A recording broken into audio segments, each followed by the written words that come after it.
Hi, எல்லாருக்கும் வணக்கம். Welcome to Moon academy. இப்போ நம்ம டிஎன்பிசியில இருந்து அடுத்தடுத்து உங்களுக்கு நோட்டிஃபிகேஷன் வர இருக்குது. டிஎன்பிசி மட்டும் இல்லை, டிஎன்யூஎஸ்ஆர்பியில இருந்து உங்களுக்கு நோட்டிஃபிகேஷன் வர இருக்குது. அதாவது எஸ்ஐ கால் ஃபார் டிசம்பர்லன்னு சொல்லியிருக்காங்க. டிசம்பராக இருக்கலாம், அடுத்து ஜனவரியாக இருக்கலாம். ஆனால் கண்டிப்பாக நோட்டிஃபிகேஷன் வர இருக்குது. ஓகேவா? 1300க்கும் மேற்பட்ட போஸ்டிங்ஸ் உங்களுக்கு எஸ்ஐயில் இருக்குது. அதுக்கப்புறம் பிசி கால் ஃபார் இருக்குது. அது கண்டினியூஸாகவே உங்களுக்கு குரூப் 1, குரூப் 4, குரூப் 2 அடுத்தடுத்து உங்களுக்கு நோட்டிஃபிகேஷன் இருக்குது. இப்போ படிச்சுக்கிட்டு இருக்கிறவங்க இன்னும் நல்லா எஃபோர்ட் போட்டு படிங்க. கண்டிப்பாக இந்த இதில் ஏதாவது ஒரு எக்ஸாம் என்ன பண்ணலாம், கிளியர் பண்ணலாம். அதுக்காக நம்ம இன்ஸ்டியூட்ல இருந்து உங்களுக்கு கண்டினியூஸா நம்ம என்ன பண்றோம், யூடியூப்ல வந்து வீடியோ அப்லோட் பண்ணிக்கிட்டு இருக்கோம். இதை வாட்ச் பண்ணுங்க. இன்னைக்கு வந்து பாத்தீங்கன்னா நம்ம ஹிஸ்டரி கிளாஸ் வந்து என்ன பண்ண போறோம், பார்க்க போறோம். ஓகேவா? இந்த ஹிஸ்டரி கிளாஸ் பாத்தீங்கன்னா எல்லா எக்ஸாம்ஸ்லுமே வந்து ஹிஸ்டரி வந்து ஒரு மேஜர் ரோல் பண்ணுது. ஓகேவா? குரூப் 1 எடுத்துக்கிட்டாங்களும் உங்களுக்கு அதிகமான கொஸ்டின்ஸ் வந்திருக்கு. எஸ்ஏ எடுத்தாலும் அதிகமான கொஸ்டின்ஸ் வந்துகிட்டு இருக்கு. இந்த மாதிரி உங்களுக்கு ஹிஸ்டரி வந்து ஒரு மேஜர் ரோலா இருக்கு. அதனால ஹிஸ்டரியை வந்து நீங்க நம்ம கிளாஸை மட்டும் பார்த்தாலே போதும். ஓகேவா? உங்களுக்கு இதுலயே டேட்டாஸ் வந்து ரொம்ப அதிகமா இருக்கும். உங்களுக்கு பிசில இருந்து குரூப் 1 வரைக்குமான டேட்டாஸ் வந்து இதுல இருக்கு. ஓகேவா? இதை மட்டும் நீங்க பார்த்தாலே போதும். கண்டினியூஸா வந்து நம்ம கிளாஸ் போடுவோம். கண்டினியூவா வாட்ச் பண்ணுங்க. வர்ற எக்ஸாம்ல கிளியர் பண்ணி நீங்களும் ஒரு அரசு அதிகாரி ஆகணும். ஓகேவா? நம்ம டைரக்டா கிளாஸ்க்குள்ள போயிடலாம். நம்ம இன்னைக்கு இந்த ஹிஸ்டரியில பாத்தீங்க அப்படின்னா சிந்து சமவெளி நாகரிகத்தை பத்தி என்ன பண்ண போறோம், பார்க்க போறோம். ஓகேவா? சிந்து சமவெளி நாகரிகம். ஃபர்ஸ்ட், நாகரிகம் அப்படின்னா என்னன்னு பாத்தீங்கன்னா சிவிக்ஸ் அப்படிங்கிற ஒரு லத்தீன் மொழி சொல்லுதான் இது நாகரிகம். நாகரிகம்னா அந்த பழக்க வழக்கங்கள் மாதிரி சொல்லுவாங்கல்ல, இந்த மாதிரி ஒரு பழக்க வழக்கம் இருந்திருக்கு, இந்த மாதிரி ஒரு நாகரிகம் வந்து அங்க இருந்திருக்கு அப்படிங்கிற மாதிரி சொல்லுவாங்க. இந்த நாகரிகம் அப்படிங்கிறதுக்கு வந்து சிவிஸ் அப்படிங்கிற ஒரு லத்தீன் மொழியில இருந்து தான் என்ன பண்ணிருக்கு இந்த நாகரிகம் அப்படிங்கிறது வந்து வந்திருக்கு. ஓகேவா? நம்ம உலகத்திலே வந்து பாத்தீங்க அப்படின்னா மிக பழமையான நாகரிகங்கள் இருக்கு. ஓகேவா? என்னென்ன நாகரிகங்கள்லாம் இருக்கு அப்படின்னு பாத்தீங்கன்னா மெசபடோமிய நாகரிகம். மெசபடோமிய நாகரிகம் இதோட காலம் பாருங்க, பொது ஆண்டுக்கு முன் வந்து 3500ல இருந்து 2000 சொல்றாங்க. இதோட காலம் வந்து பாத்தீங்கன்னா 3500ல இருந்து 2000. இதோடது மெசபடோமியா நாகரிகம். இந்த பகுதி எங்க இருக்கு, மெசபடோமியா நாகரிகம் எங்க இருந்திருக்கு அப்படின்னா வடமேற்கு ஈரான், அடுத்து ஈராக்கு, சிரியா, தெற்கு துருக்கி. ஓகேவா? இந்த ஏரியாவிலலாம் என்னது இருந்திருக்கு அப்படின்னு இந்த பகுதிகள்லாம் மெசபடோமிய நாகரிகம் வந்து பரவி இருந்திருக்கு. நெக்ஸ்ட், நதிகள். ஓகேவா? மெசபடோமிய நாகரிகத்தை எந்த நதிகள் வந்து தோன்றியிருக்கு, எந்த நதிகள்ல வந்து மெசபடோமிய நாகரிகம் தோன்றியிருக்குன்னு பாத்தீங்கன்னா யூப்ரட்டிஸ், டைகிரிஸ் அப்படிங்கிறாங்க. பொதுவாக ஒரு நாகரிகம் அப்படின்னாலே அது வந்து எந்த இதுன்னா ஏதாவது ஒரு ஆற்றங்கரை ஓரமா தான் ஒரு நாகரிகம் வந்து என்ன பண்ணியிருக்கோம், செழித்து வளர்ந்துருக்கும். ஏன் அப்படின்னா இந்த ஆற்றங்கரையில தான் அவங்களுக்கு தேவையான எல்லா ஃபெசிலிட்டிஸுமே கிடைக்கும். ஒரு விவசாயம் பண்றாங்க அப்படின்னா ஆத்துல இருந்து என்ன பண்ணிக்கலாம், கால்வாய் அமைச்சு விவசாயம் பண்ணிக்கலாம். அவங்களுக்கு தேவையான உணவு பொருட்களா இருந்துகிட்டும் எல்லாமே வந்து என்னது ஆற்றங்கரை ஓரத்தில் தான் கிடைக்கும். ஓகேவா? அதனால ஒரு நாகரிகம் வளருது அப்படின்னா அந்த ஆற்றங்கரை, ஏதாவது ஒரு ஆற்றங்கரை ஓரத்துல தான் என்ன பண்ணிருக்கும், ஒரு நாகரிகம் வளர்ந்திருக்கும். அப்படி ஒரு பழமையான நாகரிகமான மெசபடோமிய நாகரிகம் வந்து பாத்தீங்கன்னா 3500ல இருந்து 2000 காலகட்டத்துல இருந்திருக்கு. அந்த எந்தெந்த பகுதிகள்லாம் வடமேற்கு ஈரான், ஈராக்கு, அப்புறம் சிரியா, தெற்கு துருக்கி ஆகிய பகுதிகளில் வந்து மெசபடோமியா நாகரிகம் வந்து என்னது பரவி இருக்கு. எந்த நதி கரையில வந்து இருந்திருக்கு, யூப்ரட்டிஸ், டைகிரிஸ். ஓகேவா? இது முக்கியமானது. நெக்ஸ்ட் பாருங்க, நம்ம அடுத்து பார்க்க இருக்கிற சிந்து சமவெளி நாகரிகம். ஓகேவா? சிந்து சமவெளி நாகரிகத்தோட காலம் பாத்தீங்கன்னா 3300ல இருந்து 1900. சிந்து சமவெளி நாகரிகத்தோட காலம் 3300ல இருந்து 1900. இது எந்தெந்த பகுதிகள் எல்லாம் இருக்குன்னு பாத்தீங்கன்னா பாகிஸ்தான், ஆப்கானிஸ்தான், இந்தியா. இந்த 3 நாடுகள்லயும் எந்த நாகரிகம் பரவி இருக்கு, சிந்து சமவெளி நாகரிகங்கள் பரவி இருக்கு. எந்த நதிக்கரையில் அமைஞ்சிருக்கு சிந்து சமவெளி நாகரிகம், சிந்து நதிக்கரை. அது மட்டும் இல்லாம சிந்து நதியோட துணை நதியான ராவி, ஜீலம், செனாப், பியாஸ், சட்லஜ் 5 துணை நதிகளிலையும் என்ன பண்ணிருக்கு சிந்து சமவெளி நாகரிகம் வந்து பரவி இருக்கு. அது போக சரஸ்வதி, சபர்மதி, ககார் இந்த நதி கரையோரங்களிலும் சிந்து சமவெளியோட நாகரிகம் வந்து பரவி இருந்ததா வந்து என்ன பண்றாங்க, கூறுகிறார்கள். அடுத்து சிந்து சமவெளி நாகரிகம் பார்த்தாச்சு. நெக்ஸ்ட் பாருங்க, அடுத்த பழமையான நாகரிகம் எது அப்படின்னு பாத்தீங்க அப்படின்னா எகிப்து நாகரிகம். எகிப்து நாகரிகம் வந்து சிந்து சமவெளி நாகரிகத்துக்கு அடுத்த பழமையான நாகரிகம். இதோட காலம் பாருங்க 3100ல இருந்து 1100. பொது ஆண்டுக்கு முன் 3100ல இருந்து 1100 வரைக்கும் எந்த நாகரிகம் இருந்திருக்கு, நம்ம எகிப்து நாகரிகம் தோன்றி வளர்ந்திருக்கு. இது எந்த நதிக்கரையில் அமைஞ்சிருக்கு பாத்தீங்கன்னா நைல் நதி. உலகின் மிக நீளமான நதின்னு சொல்லுவாங்கல்ல, நைல் நதி. அந்த நைல் நதி கரையில வந்து என்னது அமைஞ்சிருக்கு அப்படின்னு பாத்தீங்கன்னா எகிப்து நாகரிகம் தோன்றி வளர்ந்திருக்கு. ஓகேவா? அந்த எகிப்து நாகரிகம் வந்தீங்கன்னா அந்த நைல் நதி கரையில தோன்றிருக்கு. இந்த நைல் நதி வந்து பாத்தீங்கன்னா ஆப்பிரிக்கா பாலைவன பகுதிகளை வந்து ஒரு செழிப்பான பகுதியா மாத்துறது எதுன்னு பாத்தீங்கன்னா இந்த நைல் நதி தான். ஓகேவா? ஆப்பிரிக்கா பாலைவனத்துல வந்து வர்ற இந்த நைல் நதி ஆப்பிரிக்கா பாலைவன பகுதிகளை ஃபுல்லா என்ன பண்ணிருக்கு, செழித்து ஓங்க செய்திருக்கிறது நைல் நதி. அதுக்கப்புறம் நெக்ஸ்ட் அடுத்த என்ன நாகரிகம் பாருங்க, சீன நாகரிகம். ஓகேவா?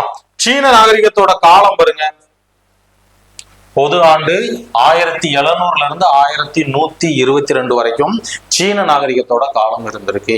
எல்லா நாகரிகமே ஒரு நதிக்கரையில இருந்திருக்கு. அப்ப சீன நாகரிகமும் ஒரு நதிக்கரையில இருந்திருக்குன்னா அது என்ன நதி அப்படின்னு பாத்தீங்க அப்படின்னா ஷுவாங்கோ அப்படிங்கிற ஒரு நதி. ஓகேவா? ஷுவாங்கோ அப்படின்னு சொல்லி சொல்லுவாங்க.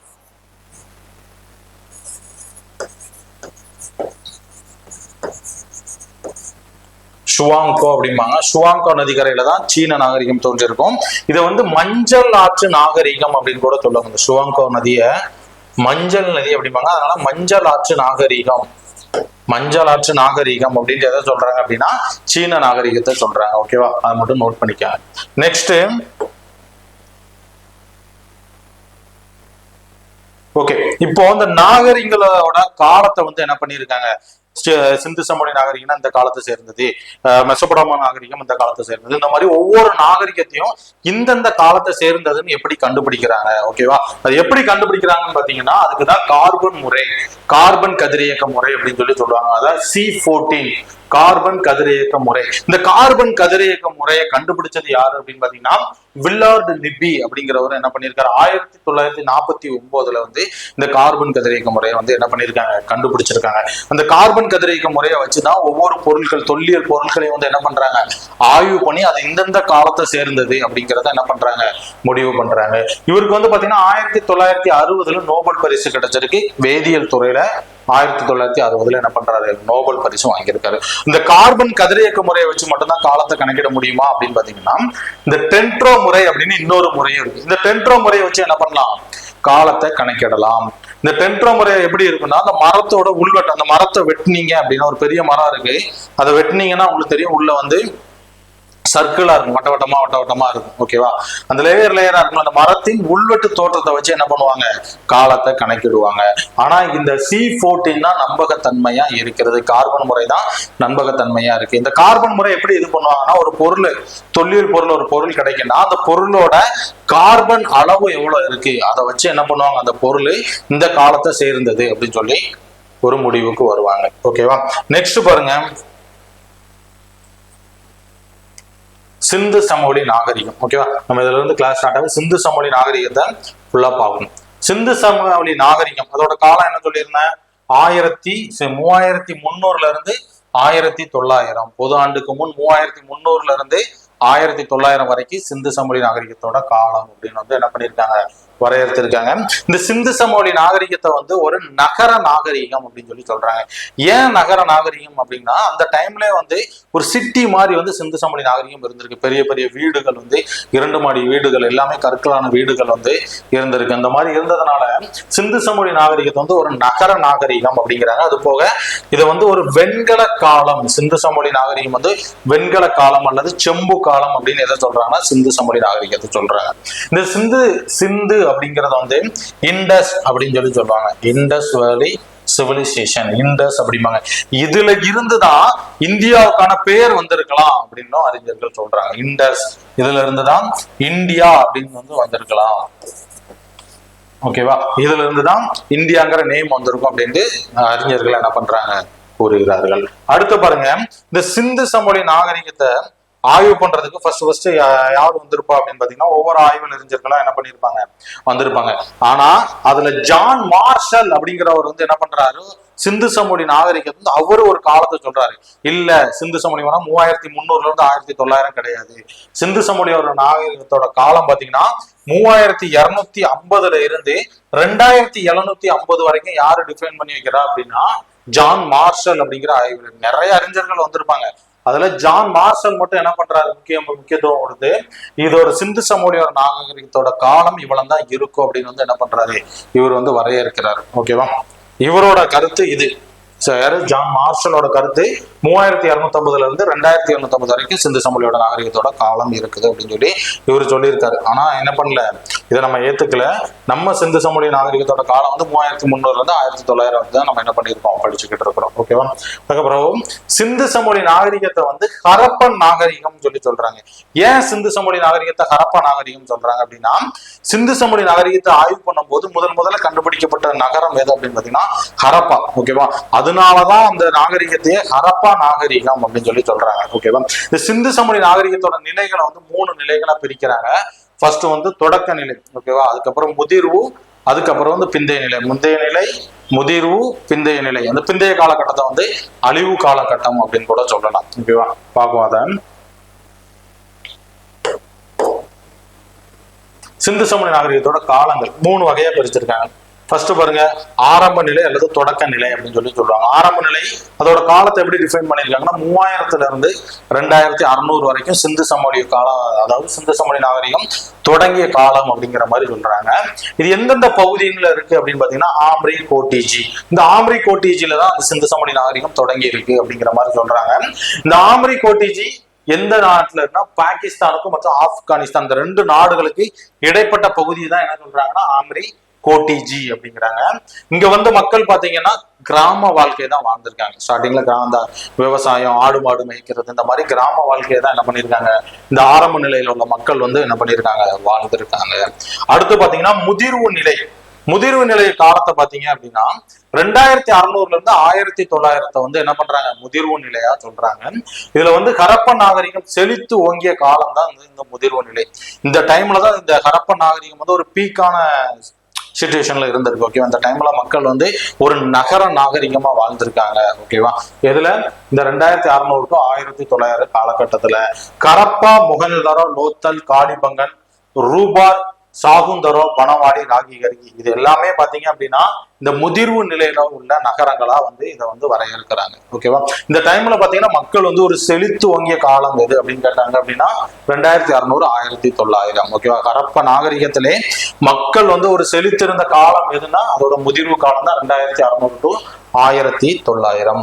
அடுத்து நெக்ஸ்ட் பாருங்க, பிந்தைய நிலை அல்லது அழிவு நிலை. ஓகேவா.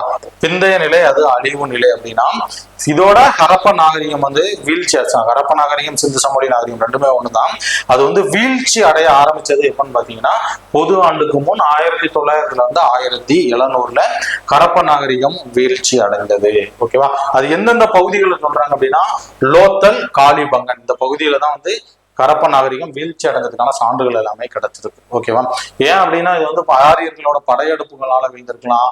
அது போக நெக்ஸ்ட் வெள்ளப்பெருக்கு, இந்த மாதிரி இயற்கை சூழ்நிலைகளால என்ன பண்ணிருக்கலாம், இந்த ஹரப்பா நாகரிகமோ சிந்து சமவெளி நாகரிகமோ அழிஞ்சிருக்கலாம் அப்படின்னு சொல்லி நிறைய அறிஞர்கள் சொல்றாங்க. அது நம்ம எல்லாமே யார் யார் எப்படி சொல்லியிருக்காங்கன்னு பின்னாடி பார்ப்போம். ஓகேவா. நெக்ஸ்ட் பாருங்க, சிந்து சமவெளி நாகரிகம் இந்த நாட்டுல இருந்த நாடுகள்லாம் இந்தியா, பாகிஸ்தான், அப்புறம் ஆப்கானிஸ்தான் பகுதிகளில் வந்து பரவி இருந்ததா நம்ம பார்த்திருக்கோம். அப்படின்னா அதோட எல்லைகள் இருக்கும்.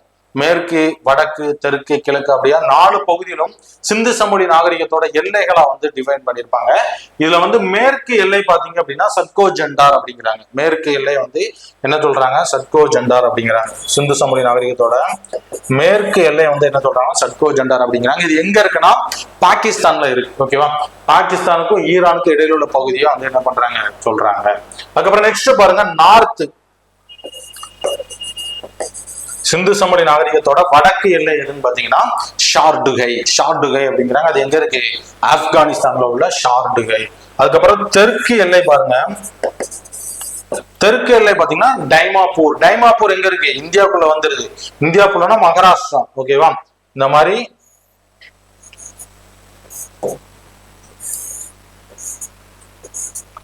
North, south, west, east. ஓகேவா. இந்த மாதிரி நம்ம எடுத்துட்டோம்னா நார்த்ல எங்க இருக்குன்னு பாத்தீங்கன்னா பாகிஸ்தான். ஓகேவா.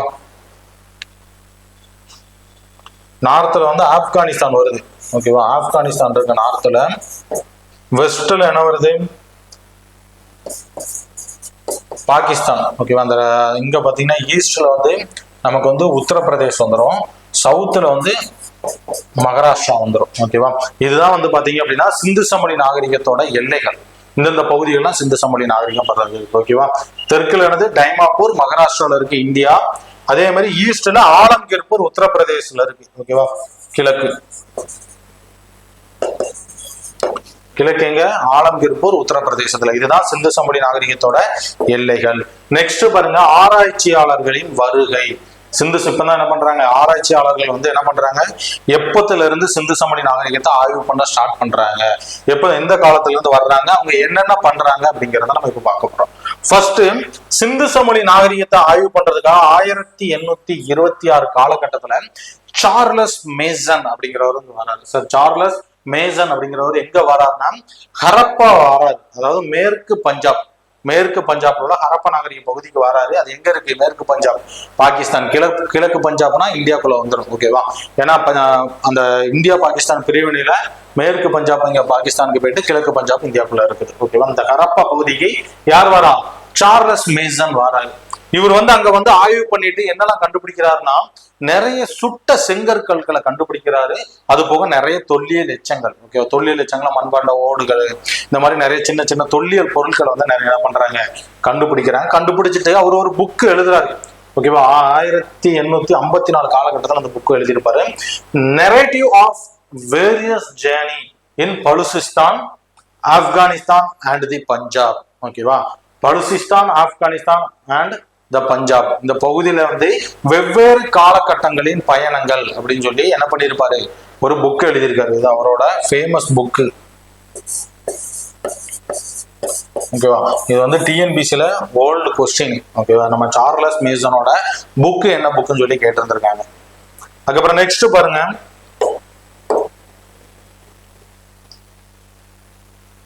1831 ஒரு அறிஞர் வராரு, ஆய்வாளர் வராரு. யாரு அப்படின்னு பாத்தீங்க அப்படின்னா அலெக்சாண்டர் பர்னஸ் அப்படிங்கிறவர் வந்து 1831 வராரு. எந்த பகுதிக்கு வராருன்னா ஆம்ரி அப்படிங்கிற ஒரு பகுதிக்கு வராரு. இது வந்து பாகிஸ்தானுக்கும் ஆப்கானிஸ்தானுக்கும் இடையில இருக்கு. இந்த ஆம்ரி அப்படிங்கிற பகுதி வந்து பாகிஸ்தானுக்கும் ஆப்கானிஸ்தானுக்கும் இடையில இருக்கு. அதாவது நம்ம தொடக்க நிலையில் உள்ள நகரங்களா பார்த்தோம்னா ஆம்ரி, கோட்டிஜி, அதுல அவங்கதான் இந்த ஆம்ரி. ஓகேவா? எங்க இருக்கு? பாகிஸ்தானுக்கும் ஆப்கானிஸ்தானுக்கும் இடையில உள்ள பகுதிக்கு யார் வரா? அலெக்சாண்டர் பர்னஸ் 1831 வராரு. அதுக்கப்புறம் பாருங்க, நெக்ஸ்ட் அவருக்கு அப்புறம் யார் வாரா அப்படின்னா முக்கியமான ஒரு ஆள் இப்பதான் வராரு. யார் அப்படின்னா அலெக்சாண்டர் கன்னிங்ஹாம். இவர் தான் முக்கியமான ஆள், அலெக்சாண்டர் கன்னிங்ஹாம். ஏன் இவரை முக்கியம் சொல்றோம் அப்படின்னா, இவர் தான் இந்திய தொல்லியல் துறையின் தந்தை அப்படின்னு நம்ம சொல்றோம். இந்திய தொல்லியல் துறையோட தந்தை யார் அப்படின்னா அலெக்சாண்டர் கன்னிங்ஹாம். ஏன் அப்படின்னா இந்திய தொல்லியல் துறையை உருவாக்குனவரே யாரு தான்? அலெக்சாண்டர் கன்னிங்ஹாம் தான். 1861 ஏஎஸ்ஐ கொண்டது, ஆர்கியாலஜிக்கல் சர்வே ஆஃப் இந்தியாவை உருவாக்கி அதோட தலைவராக இருந்தவர் அலெக்சாண்டர் கன்னிங்ஹாம். இவர் வந்து ஒரு 3 காலகட்டங்களா வந்து ஆய்வுக்கு வராரு. 1853, 56, 75 இந்த 3 கட்டங்கள் என்ன பண்றாரு, சிந்து சமவெளி நாகரிகத்தை வந்து என்ன பண்றாரு, ஆய்வு பண்றாரு. முக்கியமா எந்த பகுதிகள் ஆய்வு பண்றதா? ஹரப்பன் பகுதியும் மொஹஞ்சதாரோவையும் என்ன பண்றாரு, ஆய்வு பண்றாரு. நம்ம ஏஎஸ்ஐ உருவாக்குனவர் இவர் தான். அப்புறம் ஹரப்பா பகுதியில ஒரு பெரிய நாகரிகம் இருந்ததை வந்து கண்டுபிடிச்சது யாரு அப்படின்னு பாத்தீங்கன்னா அலெக்சாண்டர் கன்னிங்ஹாம். ஹரப்பா பகுதியில வந்து ஒரு பெரிய நாகரிகம் இருந்திருக்கு அப்படிங்கிறத கண்டுபிடிச்சது நம்ம அலெக்சாண்டர் கன்னிங்ஹாம். அதுல வந்து பாத்தீங்கன்னா அந்த ஹரப்பா நாகரிகத்துல மேட்டு பகுதிக்கு ஒரு நேம் இருக்கு, தாழ்வான பகுதிக்கு ஒரு நேம் இருக்கு. மேட்டு பகுதிக்கு என்ன நேம் பாத்தீங்கன்னா சிட்டாடல் அப்படிங்கிறாங்க. மேட்டு பகுதி வந்து சிட்டாடலும், தாழ்வான பகுதியை வந்து லோயர் டவுன் அப்படின்னு சொல்லி சொல்றாங்க. தாழ்வான பகுதியை லோயர் டவுன் அப்படின்னு சொல்றாங்க. இந்த தாழ்வான பகுதியில பாத்தீங்கன்னா சாதாரண மக்கள்கள் வந்து வாழ்ற பகுதி, குடிமக்கள்கள் இருக்கிற பகுதியை வந்து தாழ்வான பகுதியிலும், இந்த மாதிரி மலைப்பகுதி இப்படி இருக்கும். இதுல வந்து பாத்தீங்க அப்படின்னா சாதாரண மக்கள் இருப்பாங்க. ஓகேவா? சாதாரண மக்கள் இருப்பாங்க. இங்க வந்து செல்வந்தர்கள் இருப்பாங்க. ஓகே, வசதியானவர்களும் மன்னர்கள் எல்லாமே இங்கதான் இருப்பாங்க. அந்த மேட்டு பகுதி, இது வந்து மேற்கு, இது வந்து கிழக்கு, ஈஸ்ட். ஓகேவா? கிழக்கு பகுதி வந்து சாதாரண மக்கள் இருப்பாங்க. இது வந்து லோயர் டவுன் அப்படிம்பாங்க. மேட்டு பகுதி சிட்டாடல் அப்படிம்பாங்க. இது மன்னர்களும் செல்வந்தர்களும் இருக்கக்கூடிய பகுதி வந்து எதுன்னு பாத்தீங்கன்னா இந்த மேட்டு பகுதி. அடுத்து 1856, ஓகேவா? 1856 இந்தியாவில வந்து ரயில் பாதை அமைக்கிறாங்க. ஃபர்ஸ்ட் இந்தியாவில எப்ப ரயில் பாதை அமைச்சாங்க, எந்த வருஷம் அமைச்சாங்க, எந்த 2 நகரங்களுக்கு இடையே அமைச்சாங்க? லாகூருக்கும் கராச்சிக்கும் இடையில அமைக்கப்பட்டதுதான் இந்தியாவின் முதல் ரயில் பாதை. 1856 அமைச்சிருக்காங்க. அதுக்கப்புறம் பாத்தீங்க அப்படின்னா லாகூர் டு முல்தான் அது வந்து அதுக்கப்புறம் அமைக்கப்பட்டது. ஓகேவா, இதான் ஃபர்ஸ்ட் இந்தியாவின் முதல் ரயில் பாதை எதுனா லாகூர் டு கராச்சி 1856. ஓகேவா, இந்த ரயில் பாதை இப்போ நம்ம தண்டவாளம் பார்த்திருப்போம், ரயில் பாதையை பார்த்திருப்போம். இந்த தண்டவாளத்துல பாத்தீங்கன்னா பெரிய பெரிய ஜல்லிக்கற்கள்லாம் இடையில போட்டிருப்பாங்க. ஓகேவா, அது அந்த ஸ்ட்ராங்கா இருக்கிறதுக்காக என்ன பண்ணிருப்பாங்க, அந்த பெரிய பெரிய ஜல்லிக்கற்களை போட்டிருப்பாங்க. இவங்க அந்த ரயில் பாதை அமைக்கும் போது என்ன பண்ணாங்க, அந்த பகுதியில உள்ள சுட்ட செங்கற்கல்கள் நிறைய கிடைச்சிருக்கும். அதை வந்து அவங்க வந்து என்ன பண்ணிட்டாங்க, அதோட இது தெரியாம அது எல்லாத்தையுமே வந்து இந்த ரயில்வே ட்ராக் போடுறதுக்கு என்ன பண்ணிருப்பாங்க, பயன்படுத்தி இருப்பாங்க. ஓகேவா, அதுக்கப்புறம் பாருங்க 1920 யார் வாருன்னா சர் ஜான் மார்ஷல் அப்படிங்கிறவர் வந்து என்ன பண்றாரு, வாராரு. இவர் வந்து சிந்து சமொழி நாகரிகத்தையே ஃபுல்லா வெளியே கொண்டு வந்தது. டீட்டெயிலா இதான் சிந்து சமொழி நாகரிகம் அப்படிதான் இருந்திருக்கு. அந்த சிந்து சமொழி நாகரிகம் வெளியே கொண்டு வரதுக்கு முக்கிய காரணமா இருந்தது யாரு அப்படின்னா சர் ஜான் மார்ஷல். ஓகேவா, இவர் ஆய்வு பண்ணதுக்கு அப்புறம் இன்னொரு ஆள் வராரு, அவர் தான் REM வீலர். 1940s யார் வாரா, வீலர் வாராரு. 1940 காலகட்டத்துல REM வீலர் வந்து சிந்து சமொழி நாகரிக பகுதிகளை வந்து என்ன பண்றாரு, ஆய்வு பண்றதுக்காக வாராரு. ஓகேவா, அடுத்து பாருங்க, இப்ப ஆராய்ச்சியாளர்கள் யாரெல்லாம் வந்தாங்க, எப்படி வாராங்கன்னு நம்ம பார்த்தாச்சு. அடுத்த டேட்டா என்னன்னு பாத்தீங்க அப்படின்னா சிந்து சமொழி நாகரிகத்தின் நகர அமைப்புகள் எப்படி இருந்துச்சு.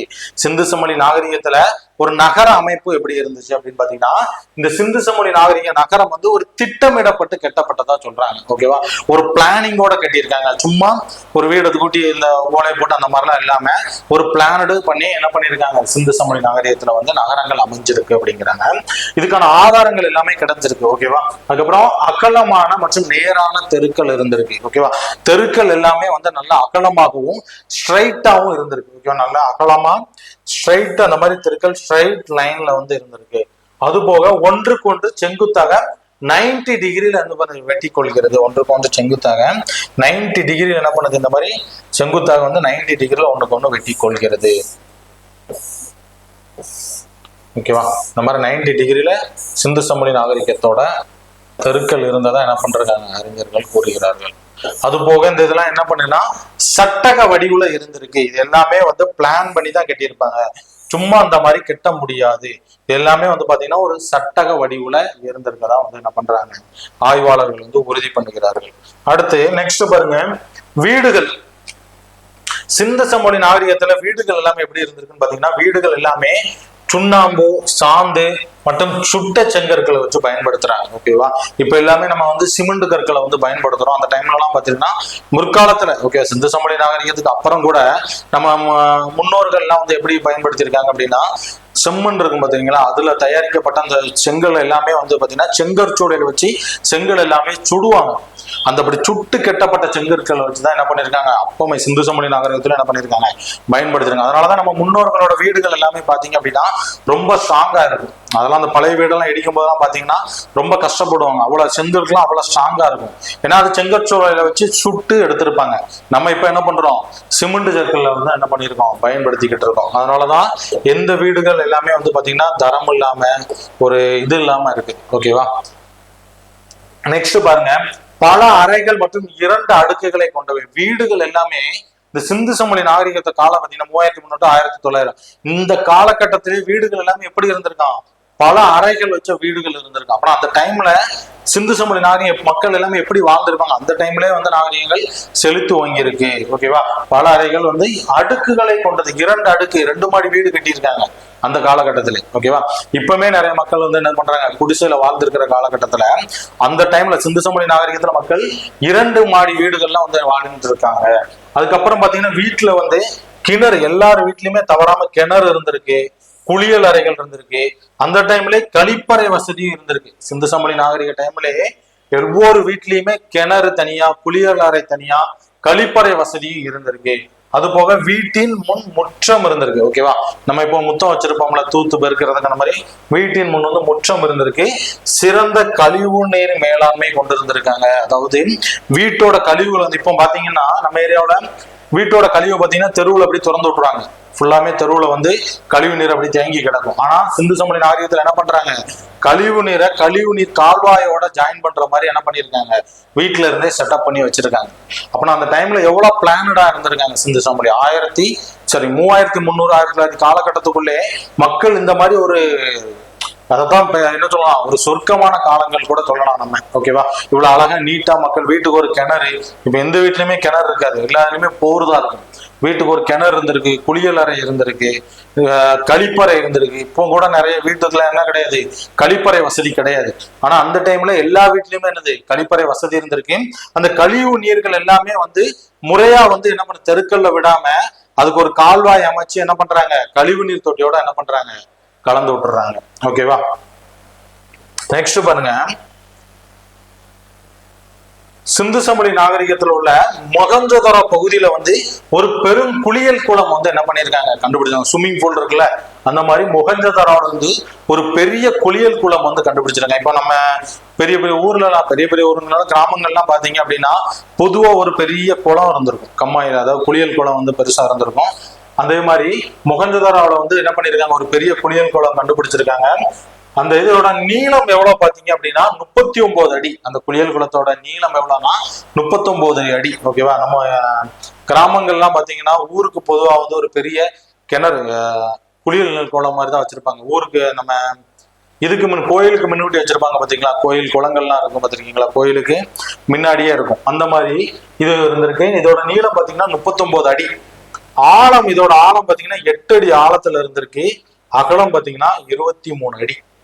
அந்த பெரிய குளியல் குளத்தோட ஆழம் பாத்தீங்கன்னா 8 அடி, அகலம் 23 அடி, நீளம் 39 அடி. இது வந்து பாத்தீங்கன்னா செவ்வக வடிவுல இருந்திருக்கு. ஓகேவா, இந்த மாதிரி செவ்வக வடிவுல இருந்திருக்கு. இது 4 புறமும் என்னது இருக்கு, வாசல் இருந்திருக்கு. இந்த குளியல் குளத்துக்கு வர்றதுக்கு 4 புறமும் வாசல் இருந்திருக்கு.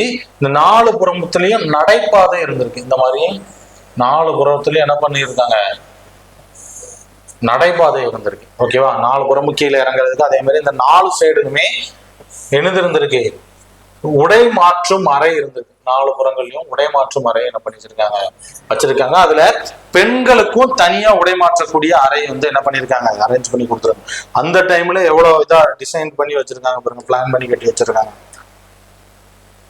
அது போக அந்த குளத்துக்கு நீர் நிரப்புறதுக்கு பக்கத்துல ஒரு கிணறு இருக்கு. ஓகேவா, குளத்துல நீரை நிரப்புறதுக்கு கிணத்துல இருந்து என்ன பண்ணுவாங்க, தண்ணி அடிச்சு அதுல நீர் நிறைச்சிருப்பாங்க அந்த குளத்துல.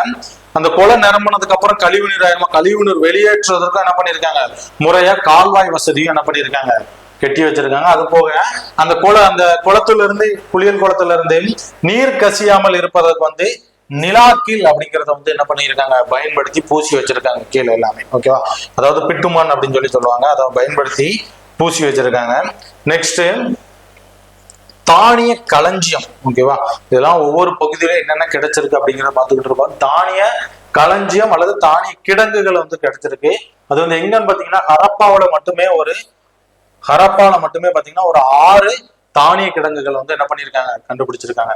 அந்த தானிய கிடங்குகள் என்னெல்லாம் இருந்திருக்கு அப்படின்னு பாத்தீங்கன்னா கோதுமை, பார்லி, இது எல்லாமே இருந்ததற்கான சான்றுகள் வந்து என்ன பண்ணிருக்கு, கிடைச்சிருக்கு. இங்க ஹரப்பால 6 தானிய கிடங்குகள் இருந்திருக்கு. ஓகேவா, இந்த தானிய கிடங்குகளை சேமிச்சு வைக்காங்க. அப்படின்னா சப்போஸ் ஏதாவது வெள்ளமோ மழையோ வர காலகட்டத்துல உள்ள வந்து நீர் கசியாமல் இருக்கிறதுக்கு என்ன பயன்படுத்திருக்காங்கன்னா ஜிப்சம், தாறு அதெல்லாம் பயன்படுத்தி என்ன பண்ணிருக்காங்கன்னா சுத்தி பூசி வச்சிருக்காங்க, உள்ள நீர் கசியாமல் இருக்கிறதுக்காக. மொகஞ்சதாரோட என்ன பண்ணிருக்காங்க, தானிய கிடங்குகளை கண்டுபிடிச்சிருக்காங்க. அது போக ராகி கர்கி. ஓகேவா, அந்த ராகி கர்கியில பாத்தீங்கன்னா மிகப்பெரிய தானிய கிடங்கு ஒண்ணு கண்டுபிடிச்சிருக்காங்க. இது எந்த மாநிலத்துல இருக்கா, ஹரியானா மாநிலத்துல இருக்கு இந்த ராகி கர்கி. இந்த தானிய கிடங்கோட நீளம் எவ்வளவு அப்படின்னு பாத்தீங்க அப்படின்னா 168 அடி இருக்குது. அகலம் பாத்தீங்கன்னா 135 அடி இருக்குது. அதாவது 168 × 135 அடி அப்படிங்கறதுல வந்து அந்த தானிய கிடங்கு வந்து இருந்திருக்கு. இதோட உயரம் பாத்தீங்கன்னா 52 அடியும் கனம் வந்து 9 அடியும் இருக்கு. ஓகே, உயரம் 52 அடியும் கனம் 9 அடியும் இருக்கு. 2 சுவர்களுக்கு இடையில உள்ள தூரம் பாத்தீங்கன்னா 23 அடி இருந்திருக்கு. ஓகே, அந்த தானிய கிடங்குல 2 சுவர்களுக்கு இடைப்பட்ட தூரம் 23 அடி இருந்திருக்கு. இவ்வளவு பெரிய தானிய கிடங்கு என்ன பண்ணிருக்காங்க, கண்டுபிடிச்சிருக்காங்க. எங்க, ராகி கர்கில ஹரியானா மாநிலத்துல இருக்க ஒரே ஒரு தானிய கிடங்கு கண்டுபிடிச்சிருக்காங்க. அதுக்கப்புறம் பாத்தீங்க அப்படின்னா மொஹஞ்சதாரோல ஒரு பெரிய கூட்ட அரங்கு, அதாவது பெரிய ஹால் ஒண்ணு என்ன பண்ணிருக்காங்க மொஹஞ்சதாரோல கண்டுபிடிச்சிருக்காங்க. ஓகேவா, அது இருந்ததற்கான சான்றுகள் எங்க மொஹஞ்சதாரோல. இந்த ஹால் பாத்தீங்கன்னா 20 தூண்கள் கொண்ட 4 அடுக்குகள், 20 தூண், இந்த மாதிரி 20 தூண்கள் கொண்ட 4 அடுக்கு. அப்பனா எவ்வளவு பெரிய ஹாலா இருந்திருக்கும். இந்த மாதிரி ஒரு பெரிய ஹாலை வந்து என்ன பண்ணிருக்காங்க கண்டுபிடிச்சிருக்காங்க, எங்க மொஹஞ்சதாரோல கண்டுபிடிச்சிருக்காங்க. அப்படின்னா அந்த இடங்கள்லாம் என்ன பண்ணிருப்பாங்க, பெரிய பெரிய ஏதாவது மீட்டிங் அரேஞ்ச் பண்ணிருப்பாங்க, ஏதோ அரசியல் மீட்டிங் நடந்திருக்கும், இந்த மாதிரி ஏதாவது கூட்டங்கள் நடந்திருக்கும், வணிக குழுக்களோட மீட்டிங் நடந்திருக்கும். இந்த மாதிரி பெரிய ஹால் கண்டுபிடிச்சதுனால கண்டிப்பா அது வந்து ஒரு நகர நாகரிகமா தான் இருந்திருக்கு. சிந்து சமவெளி நாகரிகம் அப்படிங்கறதெல்லாம் என்ன பண்றாங்க முடிவுக்கு வராங்க.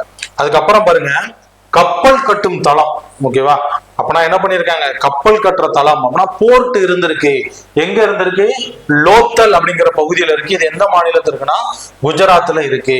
குஜராத்ல உள்ள இந்த லோத்தல் பகுதியில ஒரு பெரிய கப்பல் கட்டும் தளத்தை கண்டுபிடிச்சிருக்காங்க. அப்பனா கண்டிப்பா போர்ட் இருந்திருக்கு. போர்ட் இருந்தா என்ன நடந்திருக்கும், ட்ரேடு நடந்திருக்கும், வாணிபம் நடந்திருக்கும். வெளி மாநிலங்களுக்கோ இல்ல வெளி பகுதிகளுக்கோ வெளி நாடுகளுக்கோ என்ன பண்ணிருக்காங்க, இல்ல வேற நாகரிக பகுதிகளுக்கோ ஏதாவது வாணிபம் பண்ணிருக்காங்க, ஏற்றுமதி இறக்குமதி நடந்திருக்கு அப்படிங்கிறத என்ன பண்றாங்க முடிவு பண்றாங்க. அதுக்கப்புறம் அணைக்கட்டு கண்டுபிடிச்சிருக்காங்க. இந்த பகுதியில டோலோவிரா குஜராத் மாநிலத்தோட டோலோவிரா பகுதியில அணைக்கட்டுகள், அதாவது நீர்த்தேக்கங்கள் இருந்ததுக்கு அப்புறம் நீர் தேக்கி வச்சிருக்காங்கன்னா கண்டிப்பா என்ன நடந்திருக்கும், அந்த பகுதியில விவசாயம் நடந்திருக்கும். அப்படின்னா இதை வச்சு விவசாயம் நடந்ததுக்கான சான்றுகள் என்ன பண்றாங்க கொண்டு வராங்க. நெக்ஸ்ட் பாருங்க, சிந்து சமவெளி நாகரிகத்தோட பொருளாதாரம் எப்படி இருந்திருக்கு. ஓகேவா, பொருளாதாரத்துல பாத்தீங்கன்னா ஃபர்ஸ்ட் முக்கியமானது விவசாயம். விவசாயம் என்னெல்லாம் அவங்க வந்து விளைவிச்சிருக்காங்க அப்படின்னா கோதுமை, பார்லி, அவரை, அது போக நிறைய திணை வகைகளை வந்து என்ன பண்ணிருக்காங்க இவங்க வந்து பயிரிட்டு இருக்காங்க. பயிரிட்டு இதெல்லாம் நிறைய ஏற்றுமதியும் என்ன பண்ணிருக்காங்க. அதுல முக்கியமா பருத்தி ஏற்றுமதி அதிகமா நடந்திருக்கு. பருத்தி ஏற்றுமதி வந்து அதிகமா நடந்திருக்கு. எந்த பகுதிக்கு பருத்தி ஏற்றுமதி பண்ணிருக்காங்கன்னா கிரேக்க பகுதிக்கு வந்து பருத்தியை வந்து என்ன பண்ணிருக்காங்க அதிகமா ஏற்றுமதி பண்ணிருக்காங்க. கிரேக்க மொழியில சிந்தன் அப்படின்னு சொல்லி என்ன சொல்றாங்க கிரேக்க மொழியில பருத்தியை வந்து சிந்தன் அப்படின்னு சொல்லி கிரேக்க மொழியில வந்து குறிப்புகள் வந்து கண்டுபிடிச்சிருக்காங்க. அடுத்து நெக்ஸ்ட் இரு பயிரிடல் முறை. நம்ம வந்து இப்ப பின்பற்றுறோம்ல, ஒரு வருஷத்துக்கு வந்து வயல்ல பாத்தீங்கன்னா 2 டைம் என்ன பண்ணுவாங்க விதைப்பாங்க. ஒரு டைம் விதைச்சு அறுவடை பண்ணிடுவாங்க, அடுத்த டைமும் விதைச்சு அறுவடை பண்ணுவாங்க. அந்த மாதிரி வருஷத்துக்கு 2 டைம் வந்து என்ன பண்ணுவாங்க விதைச்சு அறுவடை பண்ணுவாங்க. அதைத்தான் இரு பயிரிடல் முறை அப்படின்னு சொல்லுவாங்க. நவம்பர்ல விதை விதைத்தல் வந்து என்ன பண்ணுவாங்க நடைபெறுகிறது. அது போக கலப்பைய பயன்படுத்துறதுக்கான சான்றுகளும் கிடைச்சிருக்கு. காளிபங்கன் எல்லாமே வந்து பாத்தீங்கன்னா காளிபங்கன்ல தான் கிடைச்சிருக்கு இந்த விவசாயத்துக்கான சான்றுகள் எல்லாமே. அதுல கலப்பைய இவங்க பயன்படுத்துறதுக்கான சான்றுகளும் என்ன பண்ணிருக்கு கிடைச்சிருக்கு.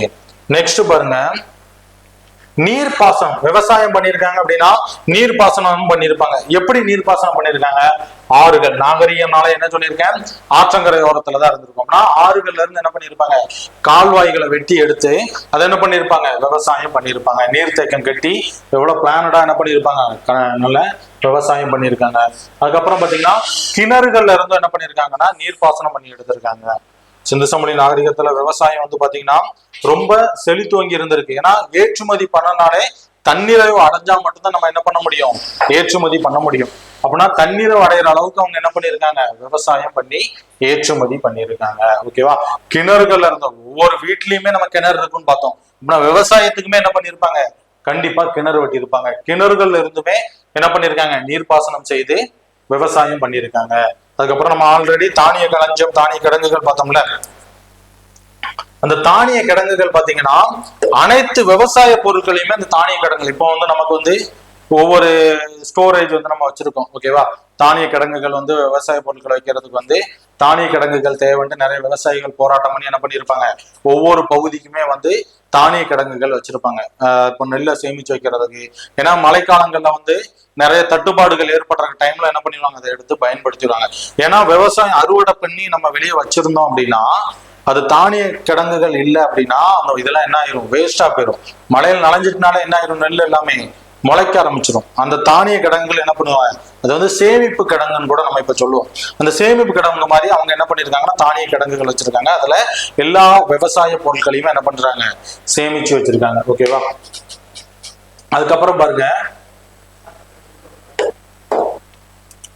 இது எல்லாத்துக்குமே, இந்த விவசாயம் நடந்ததுக்கு, நீர்த்தேக்கம் இருந்ததுக்கு, இது எல்லாத்துக்குமே சான்றுகள் எங்க இருக்கு, காளிபங்கன் அப்படிங்கிற ஒரு பகுதியில கிடைச்சிருக்கு. ஓகேவா. எல்லாத்துக்குமே சான்றுகள் வந்து எங்க கிடைச்சிருக்கு, காளிபங்கன்ல கிடைச்சிருக்கு. அது போக சிந்து சமவெளி நாகரிகத்துல வந்து மக்கள் வந்து ஆடு மாடுகள் கால்நடைகள் வளர்ப்புகள்லாம் எப்படி இருந்திருக்கு, எதெல்லாம் வளர்த்துருக்காங்க, எந்த மிருகங்களோட அதிகமா பழகி இருக்காங்க அப்படின்னா, கால்நடைகள்ல முக்கியமா எது பங்கு வகிச்சிருக்கு, ஆடு மாடு கோழி இது எல்லாமே வந்து என்ன பண்ணிருக்காங்க, வளர்த்திருக்காங்க. இது வளர்த்ததுக்கான சான்றுகளும் கிடைச்சிருக்கு. மாடை வந்து சிந்து சமவெளி நாகரிகத்துல எப்படி அழைக்கிறாங்க அப்படின்னா செபு அப்படின்னு அழைக்கிறாங்க. இது முக்கியமான கொஸ்டின், டிஎன்பிசில இதுக்கு முன்னாடி ப்ரீவியஸ் இயர்ல கேட்ட கொஸ்டின். மாடு செபு அப்படின்னு எதை அழைக்கிறாங்க அப்படின்னா மாடை தான் என்ன பண்றாங்க, அழைக்கிறாங்க. இது இந்த விலங்குகளை மட்டும்தான் வளர்த்திருக்காங்களா அப்படின்னா, இது போக எந்தெந்த விலங்குகளோட சிந்து சமவெளி மக்கள் பழகி இருக்காங்க அப்படின்னா, பன்றி, யானை, எருமை இந்த போன்ற மிருகங்களோட என்ன பண்ணிருக்காங்க, பழகி இருக்காங்க. ஒட்டகத்தோட என்ன பண்ணிருக்காங்க, பல ஒட்டகத்தை அறிஞ்சிருக்காங்க. ஆனா முக்கியமா எது அவங்களுக்கு தெரியல, இதுவும் முக்கியமான ப்ரீவியஸ் இயர் கொஸ்டின்னா, சிந்து சமவெளி மக்கள் அறியாத விலங்கு எது, குதிரையை பத்தி அவங்க என்ன பண்ணல, அறிந்திருக்கவில்லை. எப்ப அறிஞ்சிருப்பாங்க, அதோட வீழ்ச்சி டைம்ல அறிஞ்சிருப்பாங்க. ஏன் அப்படின்னா, சிந்து சமவெளியோட வீழ்ச்சிக்கு ஒரு காரணமா எதை சொல்றாங்க அப்படின்னா, ஆரியர்களோட வருகையை சொல்றாங்க. அந்த ஆரியர்கள் குதிரையில தான் வந்திருப்பாங்க. ஓகேவா. அவங்க ஆடு மாடு மேய்க்கிறவங்க தான் குதிரையில தான் வந்திருப்பாங்க. அந்த டைம்ல அறிஞ்சிருக்கலாம். ஆனா சிந்து சமவெளி நாகரிகம் வந்து என்ன பண்ணல, குதிரையை பற்றி அறிந்திருக்கல அப்படின்னு சொல்லி நமக்கு கொடுத்திருக்காங்க. ஓகேவா. இது முக்கியமான ப்ரீவியஸ் இயர் கொஸ்டின் தான். அடுத்த நெக்ஸ்ட் பாருங்க, சிந்து சமவெளி நாகரிக மக்களோட உணவு பழக்க வழக்கங்கள் எப்படி இருந்துச்சு அப்படின்னு பார்க்க போறோம். சிந்து சமவெளி நாகரிக மக்களோட உணவு பழக்க வழக்கங்கள் பாத்தீங்கன்னா, இறைச்சி மீன்கள் இது எல்லாமே வந்து அவங்க உணவுல வெஜிடேரியன் கிடையாது, அவங்க நான்வெஜ்ஜாவும் இருந்திருக்காங்க. இறைச்சி உண்டிருக்காங்க, மீன்கள் எல்லாமே அவங்க உணவுக்கு பயன்படுத்தி இருக்காங்க. வணிகம். ஓகேவா. சிந்து சமவெளி நாகரிகத்துல வணிகம் எப்படி இருந்திருக்கு அப்படின்னு பார்த்தாங்கன்னா, இப்போ நம்ம வணிகம் எப்படி பண்றோம், எல்லாமே வந்து மணி தான். ஒரு அமௌண்ட்டை கொடுத்தோம் அப்படின்னா அதுக்கு ஏற்ற பொருட்களை வந்து என்ன பண்ணிக்கலாம், நம்ம வாங்கிக்கலாம். ஆனா அந்த டைம்ல நாணயங்களே பழக்கத்துல இல்லை. அப்புறம் நாணயங்கள் பணமே பழக்கத்துல இல்லை. அப்படிங்கும் போது எதை பயன்படுத்திருக்காங்க, எந்த முறைய, பண்டமாற்று முறையை பின்பற்றி இருக்காங்க. ஓகேவா. சிந்து சமவெளி நாகரிகத்துல வந்து நாணயங்கள் பழக்கத்தில் இல்லை. இதுதான் முக்கியமானது. ஓகேவா. கொஸ்டின்ல கேட்கலாம், சிந்து சமவெளி நாகரிகத்துல எந்த நாணயங்களை பழக்கப்படுத்தினாங்க, பழக்கத்துல இருந்தது, எந்த நாணய முறை வந்து சிந்து சமவெளி நாகரிகத்துல பழக்கத்தில் இருந்ததுன்னு கொஸ்டின் கேட்கலாம். கேட்டுட்டு ஆப்ஷன் வந்து நாணயங்கள் பயன்படுத்தவில்லைன்னா எதுவும் இல்லை அப்படின்னு சொல்லி இருக்கலாம். அப்படின்னா என்னது, நாணயங்களே அவங்க பயன்படுத்தல, பண்டமாற்று முறை மட்டும் தான் என்ன பண்ணிருக்காங்க, பயன்படுத்திருக்காங்க. அதனால இது நல்லா நோட் பண்ணி வச்சுக்காங்க. ஓகேவா. நெக்ஸ்ட் பாருங்க, எடை கற்கள். ஓகேவா. பண்டமாற்று முறை இருக்கு, பண்டமாற்று முறை நாணயங்கள் இல்லைன்னா பிரச்சனை இல்லை. பண்டமாற்று முறை இருக்கும் போது என்ன இருக்கணும், மெஷர்மெண்ட் இருக்கணும், எடை வேணும். ஓகேவா. அப்படின்னா எடை எப்படி பயன்படுத்திருக்காங்க பாத்தீங்கன்னா, கர்னீலியன் படிக கற்களை என்ன பண்ணிருக்காங்க, எடைகளுக்கு பயன்படுத்தியிருக்காங்க. கர்னீலியன் படிக கற்களை எடைகளுக்கு பயன்படுத்தியிருக்காங்க. இது வந்து எந்த வடிவில் இருக்கு, கனசதுர வடிவில் அமைந்துள்ளது. அந்த எடை கற்கள் எல்லாமே கனசதுர வடிவில் என்ன பண்ண அமைஞ்சிருக்கு. எடைகள் எந்த முறையில இருந்திருக்குன்னு பாருங்க. இப்ப நம்ம வந்து எப்படி வச்சிருப்போம், 50 கிராம் படிகள் இருக்கும், அப்புறம் 100 கிராம் படிகள் இருக்கும், அதுக்கப்புறம் பாத்தீங்கன்னா 500 கிராம் வச்சிருப்பாங்க, அதுக்கப்புறம் பாத்தீங்கன்னா 1 kg வச்சிருப்பாங்க. ஓகேவா. இந்த மாதிரி 1 kg 2 kg 3 kg 5 kg வரைக்கும் என்னது நம்ம வந்து அந்த எடைக்கற்களை வந்து படிக்கல்ல வந்து வச்சிருப்போம். இவங்க எப்படி வச்சிருந்திருக்காங்க பாருங்க, 1 2 4 8 16 32 அப்படிங்கிறத டபுளா இது பண்ணதுனால வந்து இரும முறையை என்ன பண்ணிருக்காங்க, அவங்க பின்பற்றி இருக்காங்க. சிந்து சமவெளி நாகரிகத்துல எடைகள் வந்து எந்த முறையில் பின்பற்றப்பட்டன, இரும முறையில் பின்பற்றப்பட்டன. இந்த 1 அப்படிங்கறது எத்தனை கிராம் இருக்குமா, 13.63 கிராம் இருந்துச்சாம். இந்த 1 எடை 1ங்கிறது வந்து 13.63 கிராம் இருந்ததா வந்து என்ன பண்றாங்க, நம்ம வந்து ஆராய்ச்சியில என்ன பண்ணிருக்காங்க, கண்டுபிடிச்சிருக்காங்க. ஓகேவா. தொல்லியல் ஆய்வுகள்ல இதை வந்து ப்ரூவ் பண்ணிருக்காங்க. நெக்ஸ்ட் பாருங்க, நீளம். ஓகேவா. இப்போ வெயிட்டை கண்டுபிடிச்சாச்சு. வெயிட் வந்து இரும முறையை பின்பற்றிருக்காங்க. 1ங்கிறது வந்து 13.63 கிராம் இருந்திருக்கு. ஆனா இந்த நீளத்தை எப்படி அளந்திருப்பாங்கன்னு பாத்தீங்கன்னா, நீளத்துக்கு வந்து ஒரு அளவுகோல் வச்சிருக்காங்க. யானையோட தந்தத்துல செய்யப்பட்ட ஒரு அளவுகோல். ஓகேவா. யானையின் தந்தத்திலான அளவுகோல் அது எத்தனை சென்டிமீட்டர் இருக்காம், 1.75 சென்டிமீட்டர் இருந்திருக்கு. ஓகேவா, அந்த நீளத்தை அளவிடுறதுக்கான அளவுகோல் வந்து 1.75 சென்டிமீட்டர் இருந்திருக்கிறது. நெக்ஸ்ட் கர்னீலியன் கற்கள். அந்த கர்னீலியன்னா என்னன்னு பாத்தீங்கன்னா அது வந்து ஒரு சிவப்பு மணிக்கற்கள். ஓகேவா, சிவப்பு மணிக்கற்கள். அது வந்து எதற்கு பயன்படுகிறது அப்படின்னா ஆபரணங்கள் செய்ய பயன்படுகிறது. கர்னீலியன் மணிக்கற்கள் வந்து எதற்கு பயன்படுகிறது? ஆபரணங்கள் செய்ய பயன்படுகிறது. ஓகேவா. நெக்ஸ்ட் வணிகம், ட்ரேடு. சிந்து சமவெளி நாகரிகத்துல வணிகம் எப்படி இருந்திருக்கு? ஓகே, எவ்வளவு தரம் வணிகத்துக்கு என்னென்ன பயன்படுத்தினாங்கன்னு பார்த்திருப்போம். இப்ப அந்த வணிகம் எப்படி இருக்கு அப்படின்னு பார்ப்போம். சிந்து சமவெளி நாகரிகத்துல வணிகம் வந்து ஒரு முக்கிய தொழிலாக இருந்திருக்கு. இப்போ நமக்கு வந்து விவசாயம் எப்படி ஒரு முக்கிய தொழிலா இருக்கோ அதே மாதிரி சிந்து சமவெளி நாகரிகத்துல வந்து வணிகம் ஒரு முக்கிய தொழிலாக இருந்திருக்குது. ஓகேவா. அது போக கப்பல் மூலம் என்ன பண்ணிருக்காங்க? ஏற்றுமதி செஞ்சிருக்காங்க. எங்கெங்கெல்லாம் ஏற்றுமதி செஞ்சிருக்காங்க அப்படின்னு பாத்தீங்கன்னா லோத்தல்ல இருந்து, ஃபர்ஸ்ட் லோத்தல் தானே என்னது, குஜராத்தில் உள்ள லோத்தல் தான் கப்பல் கட்டும் தளம் இருந்திருக்கு, போர்ட் இருந்திருக்கு. அங்கதான் ஏற்றுமதி அதிகமா நடந்திருக்கும். எங்கெல்லாம் அங்கிருந்து ட்ரேட் நடந்திருக்கு? Oman, Qatar, Syria, Iran, Iraq இந்த பகுதிகளுக்கு லோக்கல்ல இருந்து சிந்து சமவெளி நாகரிக மக்கள் வந்து என்ன பண்ணிருக்காங்க? தங்களோட என்னெல்லாம் விளைவிச்சாங்க, பயிர்கள் விளைவிச்சாங்களா அது போக அந்த சிவப்பு மணிக்கற்கள் இது எல்லாமே என்ன பண்ணிருக்காங்க? ஏற்றுமதி பண்ணியிருக்காங்க. நெக்ஸ்ட் வேற எங்கெல்லாம் இவங்க ஏற்றுமதி பண்ணியிருக்காங்க? மெசபடோமியா மற்றும் சுமேரியா பகுதிகளுக்கு. மெசபடோமியா நாகரிகம் பார்த்தோமா, இந்த மெசபடோமியா பகுதிகளுக்கும் சுமேரியா பகுதிகளுக்கும் இவங்க என்ன பண்ணிருக்காங்க? ஏற்றுமதி பண்ணிருக்காங்க. அங்கிருந்து இறக்குமதி பண்ணிருக்காங்க. இந்த ரெண்டு சுமேரிய பகுதிகளுக்கும் மெசபடோமிய நாகரிகத்துக்கும் சிந்து சமவெளி நாகரிகத்துக்கும் இது எல்லாத்துக்குமே தொடர்பு இருந்ததை என்ன பண்ணிருக்காங்க? தொல்லியல் ஆய்வுகள் மூலம் என்ன பண்ணிருக்காங்க? ப்ரூவ் பண்ணிருக்காங்க. நெக்ஸ்ட் ஓமனுக்கு வந்து சிந்து சமவெளி நாகரிகத்துல உள்ள ஜாடி கிடைச்சிருக்கு ஓமன்ல. ஓகேவா, சிந்து சமவெளி நாகரிகத்தை சேர்ந்த ஒரு ஜாடி ஒண்ணு எங்க கிடைச்சிருக்கு? ஓமன்ல கிடைச்சிருக்கு. இதையும் கேட்கலாம். சிந்து சமவெளி நாகரிகத்தை சேர்ந்த ஜாடி எந்த பகுதியில் கிடைத்துள்ளது அப்படின்னு சொல்லி கேட்கலாம். ஆப்ஷன்ல ஈரான், ஈராக்கு, தெற்கு துர்க்கி வைக்கலாம், சுமேரிய பகுதி வைக்கலாம், மெசபடோமியான்னு வைக்கலாம், ஓமன். ஓகேவா, ஓமன்ல கிடைச்சிருக்கு. நெக்ஸ்ட் பாருங்க, சுமேரியா பகுதியை சேர்ந்த அக்காடிய பேரரசு, சுமேரிய பகுதியை சேர்ந்த அக்காடிய பேரரசு நாரம் சிங் அவரோட குறிப்புகள் என்ன பண்ணியிருக்காரு? மெலுக்காவில் இருந்து அணிகலன் வாங்கியதாக என்ன பண்ணியிருக்காரு?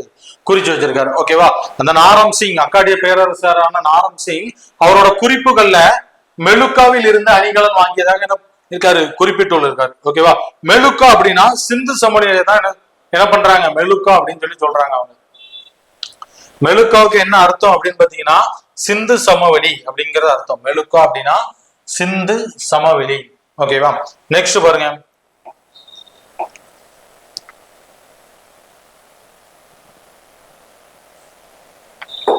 வேற என்னெல்லாம் ஏற்றுமதி பண்ணிருக்காங்க அப்படின்னு பாத்தீங்கன்னா இந்த கருப்பு சிவப்பு மணிகள் கொண்ட அணிகலன்கள் என்ன நிறைய பண்ணிருக்காங்க. நம்ம ஏன்னா அதுதான் அதிகமா நம்ம சிந்து சமவெளி நாகரிகத்துல பயன்படுத்தியிருக்காங்க. அதன் மூலம் செய்யப்பட்ட ஆபரணங்கள் எல்லாத்தையுமே என்ன பண்ணிருக்காங்க? பிற நாகரிகங்களுக்கோ இல்ல பிற பகுதிகளுக்கோ என்ன பண்ணிருக்காங்க? ஏற்றுமதி பண்ணிருக்காங்க. நெக்ஸ்ட் பாத்தீங்கன்னா கியூனிஃபார்ம் கல்வெட்டு. இந்த கியூனிஃபார்ம் கல்வெட்டு பாத்தீங்கன்னா சுமேரியாவில் இருக்கு. சிந்து சமவெளி நாகரிக மக்களுடன் வணிக தொடர்பு பத்தி கூறக்கூடிய கல்வெட்டு எந்த கல்வெட்டுன்னு கேட்டா கியூனிஃபார்ம் கல்வெட்டு. எங்க இருக்கு? சுமேரியா பகுதியில் உள்ள கியூனிஃபார்ம் கல்வெட்டு எதை பற்றி கூறுகிறது? சிந்து சமவெளி மக்களின் வணிக தொடர்பு பற்றி கூறுகிறது. ஓகேவா, நெக்ஸ்ட் என்னென்னலாம் ஏற்றுமதி பண்ணிருக்காங்க பாருங்க. செம்பு, தங்கம், அணிகலன்கள், கர்னேலியன் மணிகள், எடை கற்கள், அதுக்கப்புறம் வந்து டெரகோட்டாங்கிறது என்னது? மட்பாண்டங்கள், அதாவது சுட்ட மட்பாண்டங்கள் சொல்லுவாங்கல்ல. இப்ப சுட்ட செங்கற்கள் பார்த்தோம், அந்த மாதிரி மண்பாண்டங்கள் என்ன பண்ணுவாங்க? சுட்டு அதுல வந்து படம் வரைஞ்சி இந்த மாதிரி கருப்பு சிவப்புல இருக்கும் அந்த மண்பாண்டங்கள், கலர்ல இருக்கும். அந்த டெரகோட்டா மண்பாண்டங்களையும் என்ன பண்ணிருக்காங்க? ஏற்றுமதி பண்ணியிருக்காங்க. இறக்குமதி என்ன பண்ணிருக்காங்க பாத்தீங்கன்னா நிக்கல் மற்றும் என்ன பண்ணுவாங்க? அதிகமா இறக்குமதி பண்ணிருக்காங்க. இறக்குமதி என்ன பண்ணிருக்காங்க அப்படின்னு கேட்டீங்கன்னா நிக்கல். ஓகேவா, அதுக்கப்புறம் பாருங்க இன்னொரு பறவை பத்தி கொடுத்திருக்கு சிந்து சமவெளி இதுல, ஹாஜா பறவை. ஓகேவா, ஹாஜா பறவைன்ற ஒரு பறவை பத்தி கொடுத்திருக்கு. என்னன்னு பாத்தீங்கன்னா மெசபடோமியா நாகரிகத்தோட ஒரு புராணத்துல ஹாஜா பறவை அப்படின்னு ஒரு பறவை இடம் பெற்றிருக்கு. அதுல என்ன குறிப்பு இருக்குன்னு பாத்தீங்க அப்படின்னா உங்களுடைய பறவை ஹாஜா பறவை ஆகுக, அதன் ஒளி அரண்மனையில் ஒலிக்கட்டும் அப்படின்ட்டு எதுல குறிப்புகள்ல இருக்கு? மெசபடோமிய நாகரிக புராணத்துல அந்த என்னது இடம்பெற்றிருக்கு? இந்த வார்த்தைகள் இடம்பெற்றிருக்கு. உங்களுடைய பறவை ஹாஜா பறவை ஆகுக, அது அதன் ஒளி வந்து எங்க ஒலிக்கட்டும்? அரண்மனையில் ஒலிக்கட்டும் அப்படின்ட்டு குறிப்புகள் வந்து மெசபடோமிய நாகரிக புராணத்துல இருக்கிறது. ஓகேவா? அந்த ஹாஜா பறவைனா என்ன பறவை அப்படின்ட்டு எல்லாரும் என்ன பண்ணிருக்காங்க, ஆய்வு பண்ணும் போது ஹாஜா பறவைங்கிறது வந்து மயிலாக இருக்கலாம் அப்படின்னு நினைக்கிறாங்க. ஓகேவா? ஹாஜா பறவைன்ட்டு என்னன்னு தெரியல, ஆனா என்னவா இருக்கலாம்னு நினைக்கிறாங்க, ஹாஜா பறவை அப்படிங்கிறது வந்து ஒரு மயிலாக இருக்கலாம் அப்படின்னு சொல்லி அவங்க என்ன பண்றாங்க, கெஸ் பண்றாங்க. நெக்ஸ்ட் பாருங்க, உலோகங்கள். ஓகேவா? சிந்து சமவெளியில எந்த உலோகத்தை பத்தி தெரிஞ்சிருக்கலாம் நான் சொல்லியிருந்தேன், இரும்பை பத்தி அவங்க என்ன பண்ணல, அறிந்திருக்கவில்லை. அப்படின்னா எந்த உலோகங்கள் அதிகமா பயன்படுத்திடுவாங்க? சிந்து சமவெளி வந்து ஒரு செம்பு வெண்கல காலம். அப்படின்னா இவங்க என்ன பண்ணிருப்பாங்க, செம்பு பொருட்களையும் வெண்கல அந்த செம்பு பொருட்களை வந்து என்ன பண்ணிருப்பாங்க, அதிகமா பயன்படுத்தி இருப்பாங்க. ஓகேவா? அப்புறம் ரோரி செட் படிக கல்,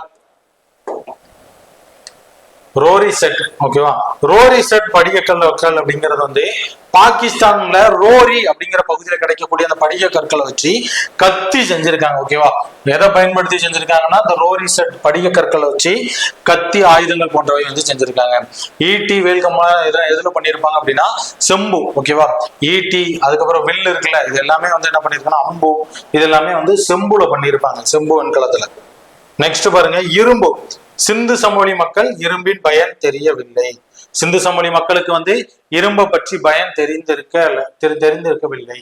நெக்ஸ்ட் பாருங்க, அம்பு, ஈட்டிகள். ஓகேவா? இது சொல்லியிருந்தல, அம்பு ஈட்டிகளும் எதை வச்சு பண்ணிருக்காங்க, செம்பு கொண்டு தயாரிக்கப்பட்டுள்ளது. சிந்து சமவெளி மக்கள் பயன்படுத்திய அம்பு, ஈட்டிகள் எல்லாமே செம்பு உலோகத்தால் ஆனது. நெக்ஸ்ட், கூர்மையான பொருட்களையும் அவங்க என்ன பண்ணிருக்காங்க, பயன்படுத்தியிருக்காங்க. ஓகேவா? வேட்டையாடுதல் இருந்திருக்கலாம், அதனால இவங்க என்ன பண்ணிருக்காங்கன்னா கூர்மையான பொருட்கள் பயன்படுத்திருக்காங்க. என்னெல்லாம் பாருங்க, ஊசி அவங்களோட பயன்பாட்டுல இருந்திருக்கு. அப்புறம் தராசு தட்டு, உளி. ஓகேவா? உளி, ஏன்னா நிறைய பாறை சிற்பங்கள் இருக்கு, இவனை கண்டிப்பா என்ன பயன்படுத்திருப்பாங்க, உளி பயன்படுத்தியிருக்காங்க. அப்புறம் தூண்டில். ஓகேவா? தூண்டில் போன்ற கூர்மையான பொருட்களை வந்து என்ன பண்ணிருக்காங்க, சிந்து சமவெளி மக்கள் வந்து பயன்படுத்தியிருக்காங்க. நெக்ஸ்ட், இது ஆல்ரெடி நம்ம பார்த்தது. அவங்க இதுல முக்கியமானதா என்னது இருந்திருக்கு, கர்னேலியன் மணிக்கற்கள் வந்து சிந்து சமவெளி நாகரிகத்துல முக்கியமா பயன்பாட்டுல இருந்திருக்கு. ஓகேவா? அப்புறம் நெக்ஸ்ட் பாருங்க, சிந்து சமவெளி நாகரிகத்தில் கிடைக்கப்பட்ட பொருட்களும் அது தயாரிக்கப்பட்ட இடங்களும். சிந்து சமவெளி நாகரிகத்துல பொருட்கள் நிறைய கிடைச்சிருக்கு, அந்த பொருட்கள் எங்கெங்கெல்லாம் தயாரிச்சிருக்காங்க. அதாவது நம்ம வந்து கர்னேலியன் மணிக்கற்கள் வந்து நம்ம அதிகமா என்ன பண்றோம், அணிகலன்கள் செய்ய பயன்படுத்துறோம். அந்த அணிகலன்களை நம்ம ஏற்றுமதி பண்ணிருக்கோம். அப்படின்னா எவ்வளவு உற்பத்தி இங்க இருந்திருக்கும், அப்படின்னா அதெல்லாம் எங்க நடந்திருக்கு அப்படிங்கிறத பத்தி நம்ம இப்ப பார்க்க போறோம். ஓகேவா? ஃபர்ஸ்ட், கர்னேலியன் மணிக்கற்கள் இது தயாரிக்கக்கூடிய ஃபேக்டரி எங்க இருந்திருக்கு, தயாரிக்கும் இடம் பாத்தீங்க அப்படின்னா லோத்தல் இருக்கு. ஓகேவா?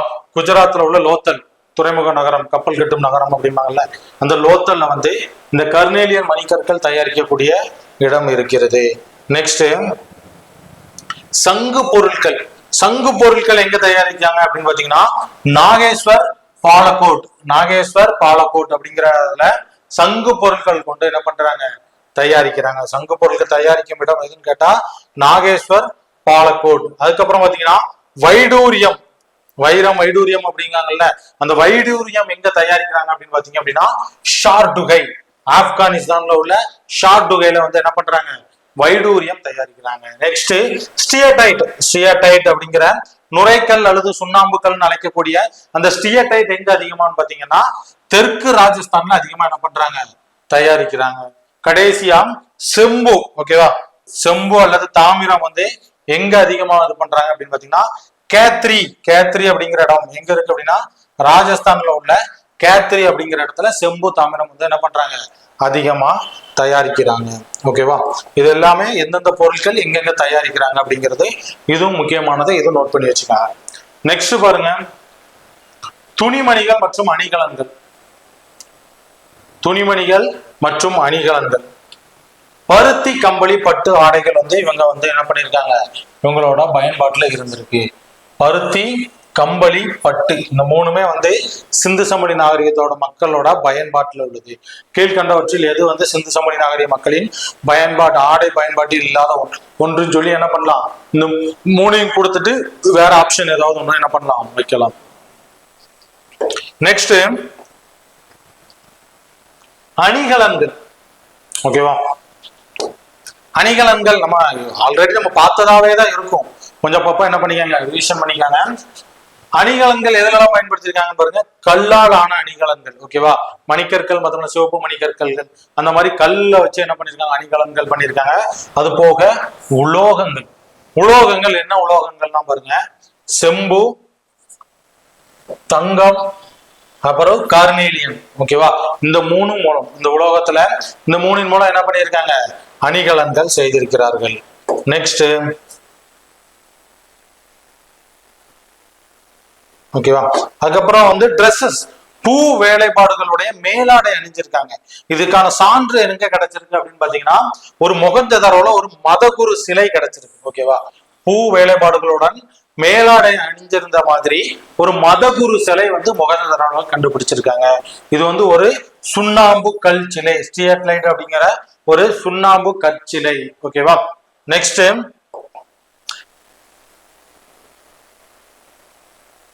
வேற என்னெல்லாம் அவங்க பயன்பாட்டுல இருந்திருக்கு.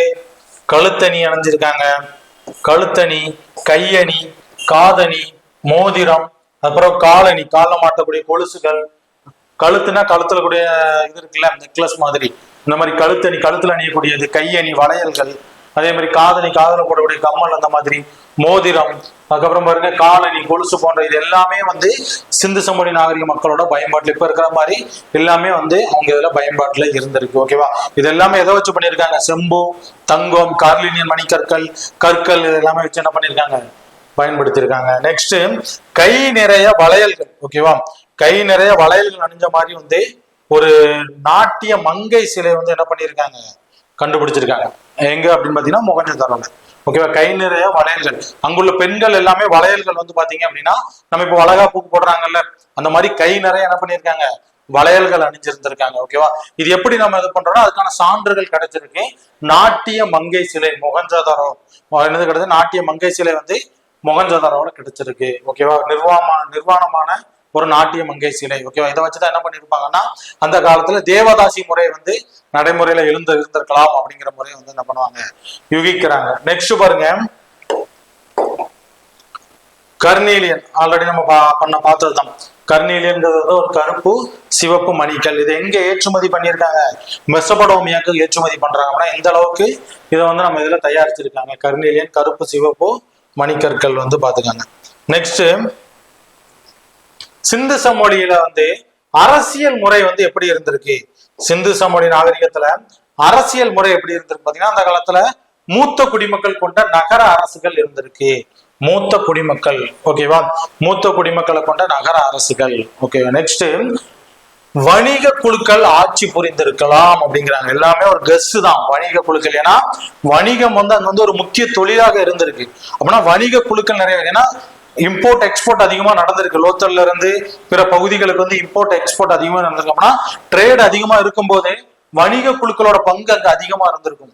அப்படின்னா வணிக குழுக்கள் தலைமையில வந்து ஆட்சி புரிந்திருக்கலாம் அப்படிங்கிற மாதிரி என்ன பண்றாங்க, யூகிக்கிறாங்க. நெக்ஸ்ட் உறுதியான மைய நிர்வாக முறையை கொண்டிருக்கலாம். இது கண்டிப்பா இருக்கலாம். ஏன்னா ஒரு தெருக்களை வந்து சட்டக வடிகளையும் 90 டிகிரி கரெக்டா வெட்டி கொள்ற மாதிரி தெருக்கள் நேரா இருக்கும்போது, அது போக கழிவு நீர்லாம் நல்ல மேலாண்மை வந்து சிறப்பா இருக்கும்போது கண்டிப்பா என்ன பண்ணும், ஒரு மைய நிர்வாகம் இருந்திருக்கும். ஓகேவா, மைய நிர்வாகம் இருந்திருந்தா மட்டும்தான் இந்த மாதிரி என்ன பண்ண முடியும், இவ்வளவு வசதிகள் இவ்வளவு பண்பாடுகள் எல்லாமே இருந்திருக்கும். ஏன்னா கூட்டரங்கு நம்ம பார்த்தோம், 20 தூண்கள் கொண்ட 4 வரிசைகளை கொண்ட ஒரு கூட்டரங்கு கண்டுபிடிச்சிருக்காங்க. அப்படின்னா இவ்வளவு இது இருக்கு அப்படின்னா கண்டிப்பா என்ன இருந்திருக்கும், ஒரு மைய அரசு இருந்திருக்கும் அப்படிங்கறத என்ன பண்றாங்க, கெஸ் பண்றாங்க. ஓகேவா, இதுக்கெல்லாம் எக்ஸாம்பிள் பாத்தீங்க அப்படின்னா என்னென்ன எக்ஸாம்பிள் இருக்கு இதுக்கெல்லாம், முத்திரைகள், எடைக்கற்கள் இதெல்லாமே கிடைச்சிருக்கு. முத்திரைகள், எடை கற்கள் இதெல்லாமே கிடைச்சிருக்கு. இந்த முத்திரைகள் அப்படின்னா முத்திரைகள்லாம் இருக்கும்போது கண்டிப்பா ஒரு அரசாங்கம் இருந்தாதான் இந்த மாதிரி சிம்பிள்ஸ் எல்லாமே இது பண்ண முடியும். எடை கற்கள் இருந்துச்சுன்னா எல்லாருமே ஒரே இதை தான் பயன்படுத்த முடியும். இப்ப இந்த 1, 2 இரும முறை இருக்குன்னா எல்லா மக்களும் சிந்து சமணி நாடுகள் எல்லா மக்களும் எதை தான் பயன்படுத்திருப்பாங்க, அந்த இரும முறையை தான் பின்பற்றிருப்பாங்க. அப்படின்னா கண்டிப்பா ஒரு மைய அரசாங்கம் இருந்திருக்கும், நிர்வாக முறை இருந்திருக்கும். நெக்ஸ்ட் பாருங்க, சிந்து சமணி நாகரிக மக்களோட கலை பொழுதுபோக்குகள். ஓகேவா, கலை என்னென்ன பொழுதுபோக்குகள் இருந்திருக்கு, அது கலை ரிலேட்டடா என்னென்ன பொழுதுபோக்குகள் இருந்திருக்குன்னு பாத்தீங்க அப்படின்னா ஹரப்பா, மொஹஞ்சதாரோ. ஓகேவா, கிடைத்த கற்சிற்பங்களை வச்சு அவங்க வந்து என்ன பண்ணிருக்காங்க, அவங்களோட ஃபுல்லாமே வந்து அதிகமா எதுல செலவிட்டிருக்காங்கன்னா சிற்பங்கள் வடிக்கிறதால என்ன பண்ணிருக்காங்க, செலவிட்டிருக்காங்க. நெக்ஸ்ட் செம்பிலால் ஆன நடனமாடும் பெண் சிலை. ஓகேவா, நம்ம பார்த்திருந்தோம்ல கை நிறைய வளையல் போட்டிருந்த ஒரு செம்பிலான நடனமாடும் பெண் சிலை கிடைச்சிருக்கு. ஸ்டியடைட், அதாவது இந்த சுண்ணாம்பு சிலைன்னு ஒண்ணு பார்த்திருந்தோமா மொஹஞ்சதாரோல, ஒரு மத குரு சிலை. அது இது எல்லாத்தையுமே நம்ம பார்க்கும்போது அவங்க வந்து கலையில அதிகமா பொழுதுபோக்கு, அவங்க கலை வந்து ஒரு பொழுதுபோக்காகவே இருந்திருக்கு. அப்புறம் நெக்ஸ்ட் பாருங்க, டெரகோட்டா என்ற சுடுமண் பாண்டங்கள். டெரகோட்டா என்ற சுடுமண் பாண்டங்கள் இது எல்லாமே செய்யறதுல அவங்க அதிக இன்ட்ரெஸ்டடா இருந்திருக்காங்க. நெக்ஸ்ட் பொம்மைகள். என்னென்ன பொம்மைகள்லாம் அவங்க இது பண்ணிருக்காங்க, நாய் பொம்மை, குரங்கு பொம்மை, பழத்தை கடிக்கக்கூடிய அணில் பொம்மை, குழந்தை விளையாடும் கிளுகிழுப்பை, பம்பரம், சதுரங்கக்காய், களிமண் பந்து. ஓகேவா, இது எல்லாமே வந்து அவங்க என்ன பழக்கத்துல இருந்திருக்கு, ஒரு என்டர்டைன்மெண்ட்டுக்கு இது எல்லாமே யூஸ் பண்ணியிருக்காங்க. அது போக சதுரங்கக்காய், பகடைக்காய் இந்த இதெல்லாம் இருக்கும்போது இவங்க வந்து அந்த டைம்ல சூதாட்டம் இருந்திருக்கலாம் அப்படிங்கிற மாதிரி நினைக்கிறாங்க. ஓகேவா, சூதாட்டம் இருந்திருக்கலாம் அப்படிங்கிற மாதிரி கெஸ் பண்றாங்க. நெக்ஸ்ட் பாருங்க, முத்திரைகள். நிறைய முத்திரைகள் கிடைச்சிருக்குல்ல, அந்த முத்திரைகளை பத்தி பார்ப்போம்.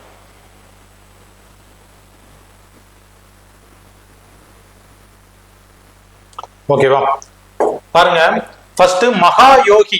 மகா யோகி முத்திரை வந்து எங்க இருந்திருக்குன்னா மொஹஞ்சதாரோல.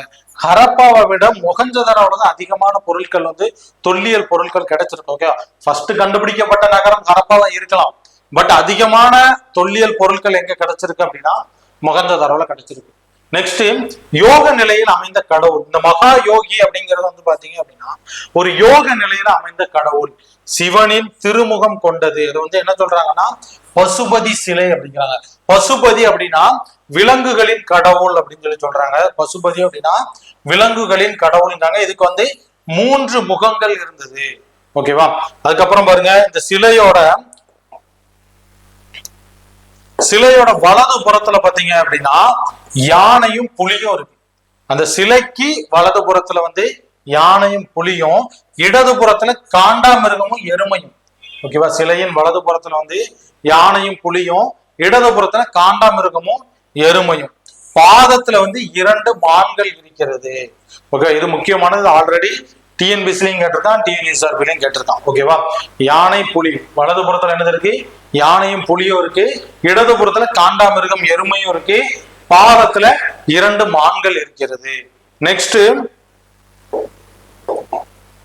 அடுத்த முத்திரை பாருங்க, நடனமான பெண் சிலை, நடனமாடும் நடன மங்கை சிலை. ஓகேவா, இது என்ன சொல்றாங்கன்னா நடன மாது அப்படிங்கிறாங்க. இத வந்து நடன மாது அப்படின்னு சொல்லி சொல்றாங்க. இது எங்க கிடைச்சிருக்கு, இதுவும் மொஹஞ்சதாரோ. எங்க, மொஹஞ்சதாரோல தான் கிடைச்சிருக்கு. இது எதால் ஆனது, செம்பு அல்லது வெண்காலத்திலால் ஆன ஒரு நிர்வாண கோலத்தில் உள்ள ஒரு பெண் சிலை. ஓகேவா, அப்படின்னா நிர்வாணமா சிலை வடிச்சிருக்காங்க அப்படின்னா அந்த டைம்ல என்ன தெரிஞ்சிருக்கும், தேவதாசி முறை இருந்திருக்கலாம். தேவதாசி முறை அந்த டைம்ல இருந்திருக்கலாம். ஏன்னா சிலை வந்து இவ்வளவு நிர்வாணமா வடிச்சு வச்சிருக்காங்க, பெண் சிலைய, பெண்ணை வந்து இந்த மாதிரி வந்து சித்தரிச்சிருக்காங்க அப்படின்னா கண்டிப்பா அந்த டைம்ல வந்து தேவதாசி முறை இருந்திருக்கலாம் அப்படிங்கிறத என்ன பண்றாங்க, கெஸ் பண்றாங்க.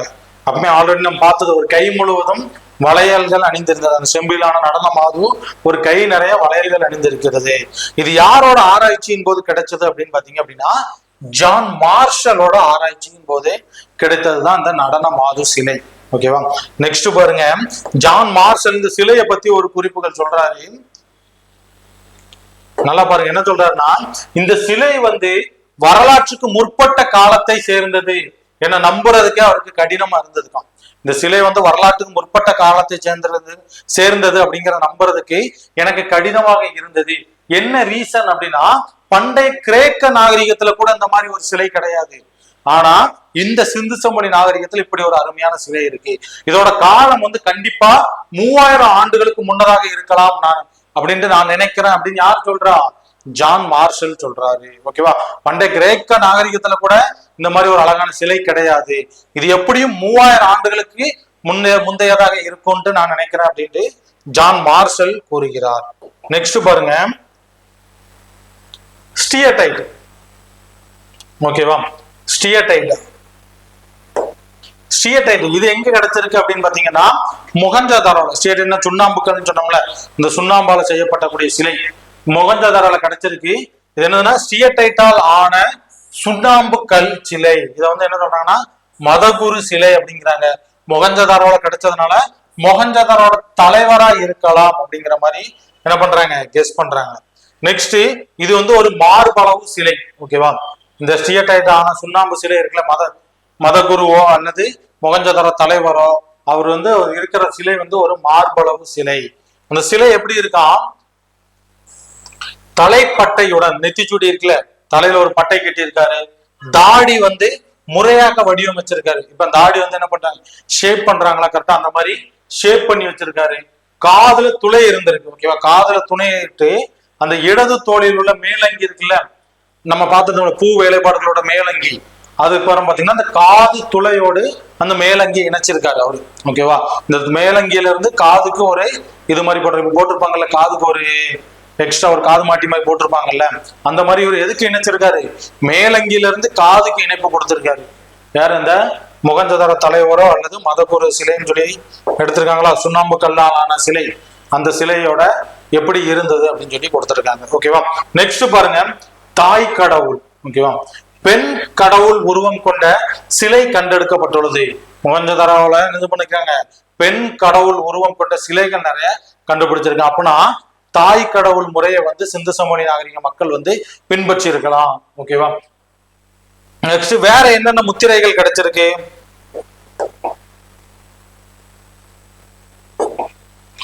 புலி, ஆடு, யானை, காண்டாமிருகம், காளை, எருமை, இதோட சிம்பிள் எல்லாமே பதிச்ச முத்திரைகள், இதோட உருவம் பறிக்கப்பட்ட முத்திரைகள் கண்டுபிடிக்கப்பட்டுள்ளது. அதுக்கப்புறம் சிந்து சமவெளி நாகரிக மக்களோட பானைகள் எப்படி இருந்திருக்குன்னா, கருப்பு சிவப்பு நிற பானைகள், மனித உருவம், தாவரம், விலங்குகள், இத அனைத்தோட போட்டோஸ் இருக்குல்ல, இது அனைத்தோட படங்கள் வரையப்பட்ட பானைகள் வந்து என்ன பண்ணிருக்காங்க, கிடைச்சிருக்கு. இந்த பானைகள் எல்லாமே என்ன ஏற்றுமதியும் பண்ணியிருக்காங்க. நெக்ஸ்ட் பாருங்க, டெரகோட்டா. டெரகோட்டானா என்னதுன்னு கேட்கலாம். ஓகேவா? நல்லா பாருங்க, டெரகோட்டா அப்படின்னா சுடுமண் சிற்பங்கள் அப்படின்னு அர்த்தம். டெரகோட்டா அப்படின்னா என்னது, சுடுமண் சிற்பங்கள். என்னது, கருப்பு சிவப்பு நிறத்துல இருக்கக்கூடிய சுடுமண் சிற்பங்கள், சுட்ட களிமண் சிற்பங்கள் அப்படின்னு கூட என்ன பண்ண சொல்லலாம். இதுல என்னென்னலாம் பண்ணிருக்காங்கன்னா, குரங்கு பொம்மை, நாய், ஆடு, எருது, அணில், மாட்டு வண்டி, பறவைகள், ஆண் பெண் உருவங்கள், மீன் மயில் போன்ற உருவங்கள், இது எல்லாமே என்ன பண்ணிருக்காங்கன்னா இந்த சுடுமண் டெரகோட்டால என்ன பண்ணிருக்காங்க, சுடுமண் சிற்பங்கள் வந்து இதன் மூலம் வரைஞ்சிருக்காங்க. நெக்ஸ்ட், பகடைக்காய் பயன்படுத்திருக்காங்க, நம்ம பார்த்தோம். அதுல இந்த பகடைக்காய்களை பயன்படுத்தி உள்ளனர். இதனால அந்த டைம்ல சூதாட்டமும் இருந்திருக்கலாம் அப்படிங்கறத என்ன பண்றாங்க, கெஸ் பண்றாங்க. சூதாட்டம் வந்து அவங்களுக்கு ஒரு முக்கிய பொழுதுபோக்காக இருந்திருக்கலாம் அப்படிங்கிற மாதிரி சொல்றாங்க. நெக்ஸ்ட் பாருங்க, எழுத்து முறைகள். சிந்து சமவெளி மக்கள் எந்த எழுத்து முறையை பின்பற்றிருக்காங்க அப்படின்னு பாத்தீங்க அப்படின்னா, சித்திர எழுத்து முறை. ஓகேவா? சித்திர எழுத்து முறையை அவங்க என்ன பண்ணிருக்காங்க, பின்பற்றிருக்காங்க. இதுவும் ப்ரீவியஸ் இயர் கொஸ்டின். எந்த எழுத்து முறையை பின்பற்றினா, சித்திர எழுத்து முறை. களிமண் பலகை மீது எழுத்து குறிப்புகள் பொறித்து வைக்கப்பட்டுள்ளது. ஓகேவா? சிந்து சமவெளி நாகரிக மக்களோட அந்த ஒரு களிமண் பலகை மீது என்ன பண்ணியிருக்காங்கன்னா, சில எழுத்து குறிப்புகள் எழுதி வைக்கப்பட்ட போன்ற ஒரு தொல்லியல் பொருட்கள் ஒண்ணு என்ன பண்ணியிருக்காங்க, ஆய்வுல கண்டுபிடிச்சிருக்காங்க. ஓகேவா? இதுல எத்தனை குறியீடுகள் இருந்திருக்கு அப்படின்னா 26 வார்த்தைகள். ஓகேவா? சாரி, 26 குறியீடுகள் கொண்ட ஒரு பெரிய வார்த்தை அந்த களிமண் பலகையில் எழுதியிருக்காங்க. அதுல ஒரு வார்த்தையில மட்டும் 26 குறியீடுகள் இருக்கான். களிமண் பலகையில இந்த மாதிரி எழுதி வச்சிருக்காங்க. அதுல ஒரு வார்த்தையில மட்டும் எத்தனை குறியீடுகள் இருக்கு, 26 குறியீடுகள் இருக்கிறது. இந்த எழுத்து முறை எங்க இருந்து எழுதியிருக்காங்கன்னா வலது சைடுல இருந்து இடமாக எழுதியிருக்காங்க. ஓகேவா, வலதுல இருந்து இடமாக எழுதியிருக்காங்க. இதுல வந்து இந்த சித்திர எழுத்து முறையில அதிகமா எந்த குறியீடு இருக்கு அப்படின்னு பாத்தீங்கன்னா மீன் குறியீடு வந்து அதிகமா இருக்கு. சித்திர எழுத்து முறைகள்ல வந்து அதிகமா மீன் குறியீடு இருக்கு. இதோட சுமேரிய எழுத்து முறையின் தாக்கம் வந்து இதுல இருக்கதா வந்து என்ன பண்றாங்க, கெஸ் பண்றாங்க. சுமேரிய எழுத்து முறையோட தாக்கம் வந்து இந்த சித்திர எழுத்து முறையில இருக்கிறது அப்படின்னு சொல்றாங்க. அது போக இந்த எழுத்து எங்க இருந்து எழுதியிருக்காங்க, வலது பக்கத்துல இருந்து. நம்ம இங்க இடது பக்கத்துல இருந்து எழுதிட்டு போறோமா, இடது பக்கத்துல இருந்து இப்படி நம்ம எழுதிட்டு போறோம் வலது பக்கத்தை நோக்கி. ஆனா அவங்க எப்படி எழுதுறாங்க அப்படின்னா இப்படி வலது பக்கத்துல இருந்து என்ன பண்றாங்க, எழுதிட்டு வராங்க. ஓகேவா, அதே மாதிரி இந்த வலம் இருந்து இடமாகவும் திரும்ப இடம் இருந்து வளமாகவும் எழுதும் முறைக்கு வந்து என்ன பேர் வச்சிருக்காங்க அப்படின்னா ஃபவுஸ்ட்ரா பெடன் முறை அப்படிங்கிறாங்க. ஓகேவா, அதாவது இந்த சைடு இருந்து ஃபர்ஸ்ட் இப்படி எழுதுவாங்க, வலம் இருந்து இடமாகும். இங்க இருந்து ஸ்டார்ட் பண்ணி இங்க ஒரு லைன் எழுதிடுவாங்க. திரும்ப அடுத்த லைனு இங்க இருந்து ஸ்டார்ட் பண்ணுவாங்க. திரும்ப அடுத்த லைனு இங்க இருந்து ஸ்டார்ட். அதே மாதிரி இப்படி இந்த மாதிரி எழுதுற முறைக்கு என்ன நேம்னு பாத்தீங்கன்னா ஃபவுஸ்ட்ரா பெடன் முறை. ஃபவுஸ்ட்ரா பெடன் முறை. ஓகேவா, ஃபவுஸ்ட்ரா பெடன் முறை. நெக்ஸ்ட் பாருங்க, ஆஸ்கோ ஃபார்போலா அப்படிங்கிற ஒரு நார்வே அறிஞர் வந்து என்ன சொல்றாருன்னா இந்த சித்திர எழுத்து முறை அந்த பலகையில எழுதிருச்சுல்ல, இது தமிழ் பிராமி எழுத்து முறையுடன் வந்து தொடர்பு இருக்கு, கொஞ்சம் ஒத்து போகுது அப்படிங்கிற மாதிரி யாரும் சொல்றா அப்படின்னா நார்வே அறிஞர் ஆஸ்கோ ஃபார்போலா அப்படிங்கிற ஒரு நார்வே அறிஞர் என்ன பண்றாரு, இந்த சித்திர எழுத்து முறை இந்த களிமண் பலகையில் எழுதியிருக்காங்கல்ல அந்த எழுத்து முறை வந்து தமிழ் பிராமிய எழுத்துக்களுடன் தொடர்புடையது அப்படிங்கிற மாதிரி அவர் கூறியிருக்கிறார். நெக்ஸ்ட் சமயம். சிந்து சமவெளி மக்கள் வந்து எந்த சமயத்தை பின்பற்றி இருக்காங்க, சிந்து சமவெளி மக்கள் வந்து எந்த சமயத்தை வந்து என்ன பண்ணியிருக்காங்க, பின்பற்றிருக்காங்க. ஓகேவா, ஃபர்ஸ்ட் தலைமை ஆண் கடவுள். தலைமை ஆண் கடவுள், இதுக்கான சான்றுகள் பாத்தீங்கன்னா பசுபதி என்ற சிவன் சிலை வந்து நமக்கு கிடைச்சிருக்கு. யோக நிலையில் அமர்ந்த மதகுரு சிலை கிடைச்சிருக்கு. லிங்க வழிபாடும் அவங்க இதுல என்ன பண்ணிருக்காங்க, பின்பற்றிருக்காங்க. இதெல்லாம் பார்க்கும்போது தலைமை ஆண் கடவுள் இருந்திருக்கு அப்படிங்கிறத என்ன பண்ணலாம், நம்ம கன்ஃபார்ம் பண்ணிக்கலாம். நெக்ஸ்ட் தலைமை பெண் கடவுள். ஏன்னா தாய் கடவுள் இது வந்து கண்டுபிடிச்சதான் நம்ம முன்னாடியே பார்த்திருந்தோம். அப்பனா பெண் கடவுளை வந்து என்ன பண்ணிருக்காங்க, அந்த டைம்ல பின்பற்றிருக்காங்க.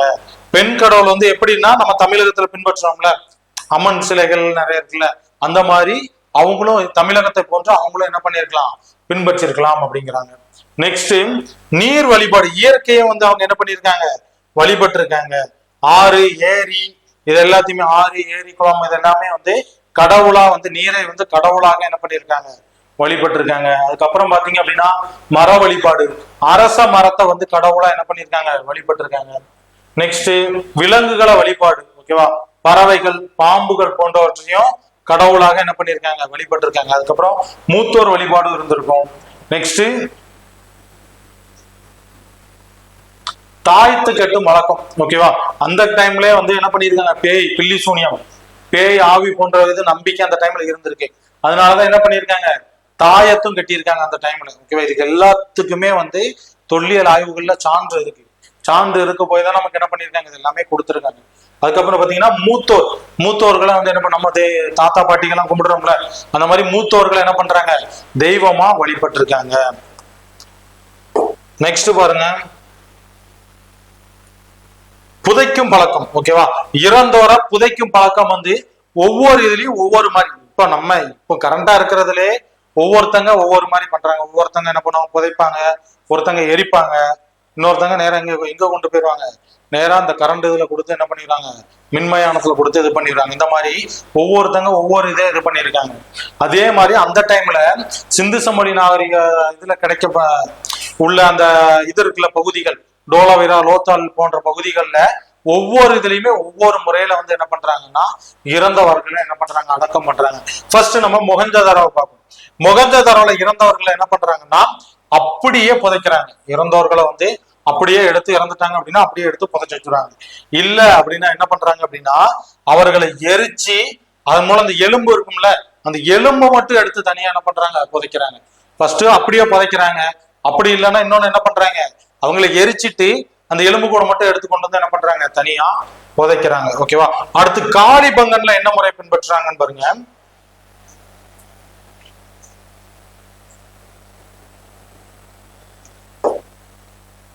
காளிபங்கன்ல வந்து கல்லறை வைக்கிறாங்க, வட்டம் அல்லது செவ்வக வடிவிலான கல்லறைகள் கட்டுறாங்க காளிபங்கன்ல. ஓகேவா. இதுக்கெல்லாம் சான்று இருந்திருக்கும் கண்டிப்பா. வட்டம் அல்லது செவ்வக வடிவில் என்ன பண்றாங்க, கல்லறை கட்டுறாங்க காளிபங்கன்ல. சர்க்கோட்டாட்டா, சர்க்கோட்டாட்டா அல்லது சுர்கோட்டாட்டான்னு கொடுத்திருப்பாங்க புக்ல. இந்த சர்க்கோட்டாட்டா இவங்க என்ன இதை பின்பற்றாங்கன்னா, இறந்தோர முதுமக்கள் தாலி அப்படின்னு சொல்லி சொல்றாங்க. அந்த நெல்லு மாதிரிலாம் சேம் பார்த்துருப்பீங்க நீங்க, தாலி இப்படி வட்டம் இதா இருக்கும், ரவுண்டா. ஓகேவா. சிலிண்டர் மாதிரி ரவுண்டா இருக்கும். அதுக்குள்ள வச்சு என்ன பண்ணுவாங்க, தாலிகள் வச்சு என்ன பண்றாங்க, புதைக்கிறாங்க. பானைகள் வச்சு புதைக்கிறாங்க. ஓகேவா. இது எங்க, நம்ம சர்க்கோட்டாட்டால வந்து என்ன பண்றாங்க, இந்த மாதிரி மெத்தடை வந்து ஃபாலோ பண்றாங்க. நெக்ஸ்ட் டோலவீரா. டோலவீராவில என்ன பண்றாங்கன்னா, இறந்தவர்களை சுற்றி கற்களை அடுக்கி வைக்கிறாங்க. இறந்துட்டாங்க அப்படின்னா அவங்கள வச்சுட்டு அவங்களை சுத்தி மேல என்ன பண்றாங்க, கற்களை அடுக்கி வச்சு மூடிடுறாங்க. ஓகேவா. அடுத்து லோத்தல்ல வந்து இருமுறை புதைத்தல். முதல்ல புதைச்சிருவாங்க, பின்னர் திரும்ப தோண்டி எடுத்துட்டு திரும்ப போய் புதைச்சிடுறாங்க. ஓகேவா. எங்க, அது லோத்தல்ல. நெக்ஸ்ட் பாருங்க ஹரப்பா. ஹரப்பாவை பாத்தீங்க அப்படின்னா, இறந்தவர்களை வந்து கிழக்கு மேற்கு திசையில வச்சு என்ன பண்றாங்க, புதைக்கிறாங்க. ஹெச் முறையில கல்லறை கட்டுறாங்க. கல்லறை வந்து இந்த மெத்தட்ல ஹெச் முறையில வந்து என்ன பண்றாங்க, கல்லறை கட்டுறாங்க. இந்த முறை வந்து என்ன சொல்றாங்க அப்படின்னா R37 முறை அப்படிங்கிறாங்க. ஓகேவா. கிழக்கு மேற்காக வச்சு புதைச்சு இந்த ஹெச் முறையில கல்லறை கட்டதா R37 முறை அப்படிங்கிறாங்க. நெக்ஸ்ட் சிந்து சமவெளி நாகரிகத்தோட வீழ்ச்சி. ஆல்ரெடி நான் சொல்லியிருப்பேன், அந்த ஆரியர்கள் படையெடுப்பு மூலம் சிந்து சமவெளி நாகரிகம் வந்து வீழ்ச்சி அடைஞ்சிருக்கு அப்படின்னு சொல்லியிருந்தேன். இந்த வீழ்ச்சிக்கு வந்து ஒவ்வொரு அறிஞர்களும் ஒவ்வொரு மாதிரி சொல்றாங்க, எந்த மாதிரி வீழ்ச்சி அடைஞ்சிருக்கலாம். அப்புறம் ஃபர்ஸ்ட் பாருங்க, வீழ்ச்சி அடைந்த காலம் 1900 to 1700 இந்த காலகட்டத்தில் தான் வீழ்ச்சி அடைஞ்சது. அதாவது இந்த லோத்தல் காளிபங்கன் அந்த பகுதியில தான் என்ன வீழ்ச்சி அடைந்ததுக்கான, சிந்து சமவெளி நாகரிகம் அழிந்ததுக்கான சான்றுகள் அங்கதான் கிடைச்சிருக்கு. ஓகேவா. ஃபர்ஸ்ட் ஆரியம் வீலர் என்ன சொல்றாருன்னா, அந்நியர் படையெடுப்பு மூலம் சிந்து சமவெளி நாகரிகம் அழிஞ்சிருக்கலாம். ஆரியர்கள் படையெடுப்பு, அந்நியர்கள்னா யாரு, ஆரியர்கள் படையெடுப்பு. ஏன் அப்படின்னா, ஒரே இடத்துல அதிகமான எலும்புக்கூடு கிடைக்கு. ஒரே இடத்துல அதிகமான எலும்புக்கூடு கிடைக்கும் போது கண்டிப்பா அந்த இடத்துல போர் நடந்திருக்கு ஏதாவது. ஓகேவா. அந்நியர் படையெடுத்து வரும்போது போர் நடக்கும்போது அந்த இடத்துல என்ன, எல்லாருமே இறந்து கிடக்கும்போது ஒரே இடத்துல அதிகப்படியான எலும்புகள் கிடந்திருக்கு அப்படிங்கிறாங்க. அது போக ரிக்வேதத்துல ஆரியர்களோட முதல் படையெடுப்பை பத்தி கூறியிருக்காங்க. அப்படிங்கும் போது ஆரியர்கள் கண்டிப்பா சிந்து சமவெளி நாகரிகத்துல மீது படையெடுத்திருக்கலாம். ஓகேவா. அந்த ஆரியர்கள் பாத்தீங்க அப்படின்னா, ஒரு இடத்துக்கு படையெடுத்துட்டு வராங்கன்னா ஆண்கள் மட்டும்தான் என்ன பண்ணுவாங்க, படையெடுத்து வருவாங்க. படையெடுத்து வந்துட்டு அந்த பகுதியில ஆரியர்கள் இங்க வந்து நம்ம இந்தியாவுக்குள்ள வர்றதுக்கு காரணமே அதான், ஆரியர்கள் வந்து உள்ள வர்றது ரீசனே அதான். அவங்க வந்து படையெடுத்து வந்துட்டு இங்குள்ள நம்ம சிந்து சமவெளி மக்களோட பெண்களோட திருமண உறவை வச்சுக்கிட்டு குழந்தை பிறந்ததுக்கு அப்புறம் என்ன பண்ணுவாங்க அப்படின்னா, பெண்கள் மட்டும் இங்க இருப்பாங்க, ஆண்கள் திரும்ப அடுத்த பகுதிக்கு மூவ் ஆகிட்டு போயிட்டே இருப்பாங்க. இதுவே அவங்க என்ன பண்றாங்க, ஒரு பழக்கமா அவங்களோட ஆரியர்களோட இனத்தை வந்து என்ன பண்றாங்க, உலகம் எல்லாம் பரப்பிக்கிட்டு இருந்திருக்காங்க. ஓகேவா. அப்படி ஆரியர்கள் வரும்போதுதான் சிந்து சமவெளி நாகரிக மக்கள் மீது என்ன பண்றாங்க, படையெடுத்திருக்கலாம் அப்படிங்கிற மாதிரி என்ன பண்றாரு ஆரியம் வீலர் வந்து குறிப்பிடுகிறார். நெக்ஸ்ட் பாருங்க, ஜான் மார்ஷல். ஓகேவா. John Marshall and SR Rao. Okay, Mohenjo-daro ஆய்வு பண்ண ஜான் மார்ஷலும் SR ராவ், லோத்தல் ஆய்வு பண்ண SR ராவ் என்ன பண்றாங்க அப்படின்னா, வெள்ளப்பெருக்கின் மூலம் அணிந்திருக்கலாம் அப்படிங்கிறாங்க. ஓகேவா. நாகரிகம்னாலே ஏதாவது ஆற்றங்கரையில தான் இருந்திருக்கும். சப்போஸ் ஏதாவது ஆறுல அதிகமா, இப்பவுமே நம்ம இங்க நம்ம இதுல ஆறு இல்லாட்டினாலுமே அந்த பகுதியில என்னது வெள்ளத்துல மிதந்துகிட்டு இருக்கு. ஆனா அந்த ஆறு பக்கத்துல இருக்கிற பகுதிகள்ல என்ன இருக்கும் அப்படின்னா, வெள்ளத்துல கண்டிப்பா வெள்ளத்தின் மூலம் அணிஞ்சிருக்கலாம். மொத்தமா அவ்வளவு மக்கள் வெள்ளம் அடிச்சுட்டு போகும்போது ஒரே இடத்துல எலும்புகள் அதிகமா கிடைக்கல. இந்த மாதிரி அவங்க என்ன யார் யூகிக்கிறா, ஜான் மார்ஷலும் SR ராவும் என்ன பண்றாங்க, கூறுகிறார்கள். நெக்ஸ்ட்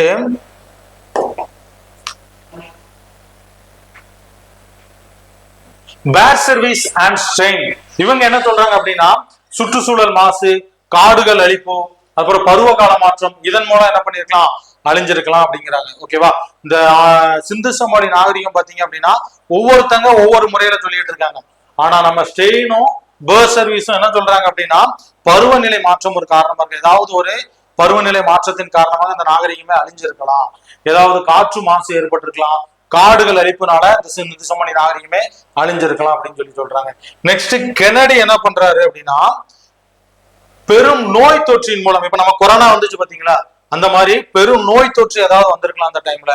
இந்த மாதிரி பெரும் நோய் தொற்று வந்ததுனால மொத்த மக்களுக்கு நோய் தொற்று ஏற்பட்டு இறந்திருக்கலாம், இப்படி சிந்து சமவெளி நகரம் அழிஞ்சிருக்கலாம் அப்படிங்கிற மாதிரி ஜான் கென்னடி சொல்றாரு. ஓகேவா. கடைசியா சர் ஜான் மார்ஷல் என்ன சொல்றாரு அப்படின்னா, டோலாவிரா வந்து நிலநடுக்கம் மூலம் பர்டிகுலர் ஒரு பிளேஸ் சொல்றாரு பாருங்க, டோலாவிரா வந்து நிலநடுக்கம் மூலம் அழிஞ்சிருக்கலாம் அப்படின்னு யாரு சொல்றா, சர் ஜான் மார்ஷல் சொல்றாரு. நிலநடுக்கம் ஏற்பட்டிருக்கலாம், ஏன்னா அதுக்கான சான்றுகள் அவங்களுக்கு கிடைச்சிருக்கும், அதனால ஒரு பர்டிகுலர் டோலாவிரா வந்து நிலநடுக்கம் மூலம் அழிஞ்சிருக்கலாம் அப்படிங்கிற மாதிரி சொல்றாரு.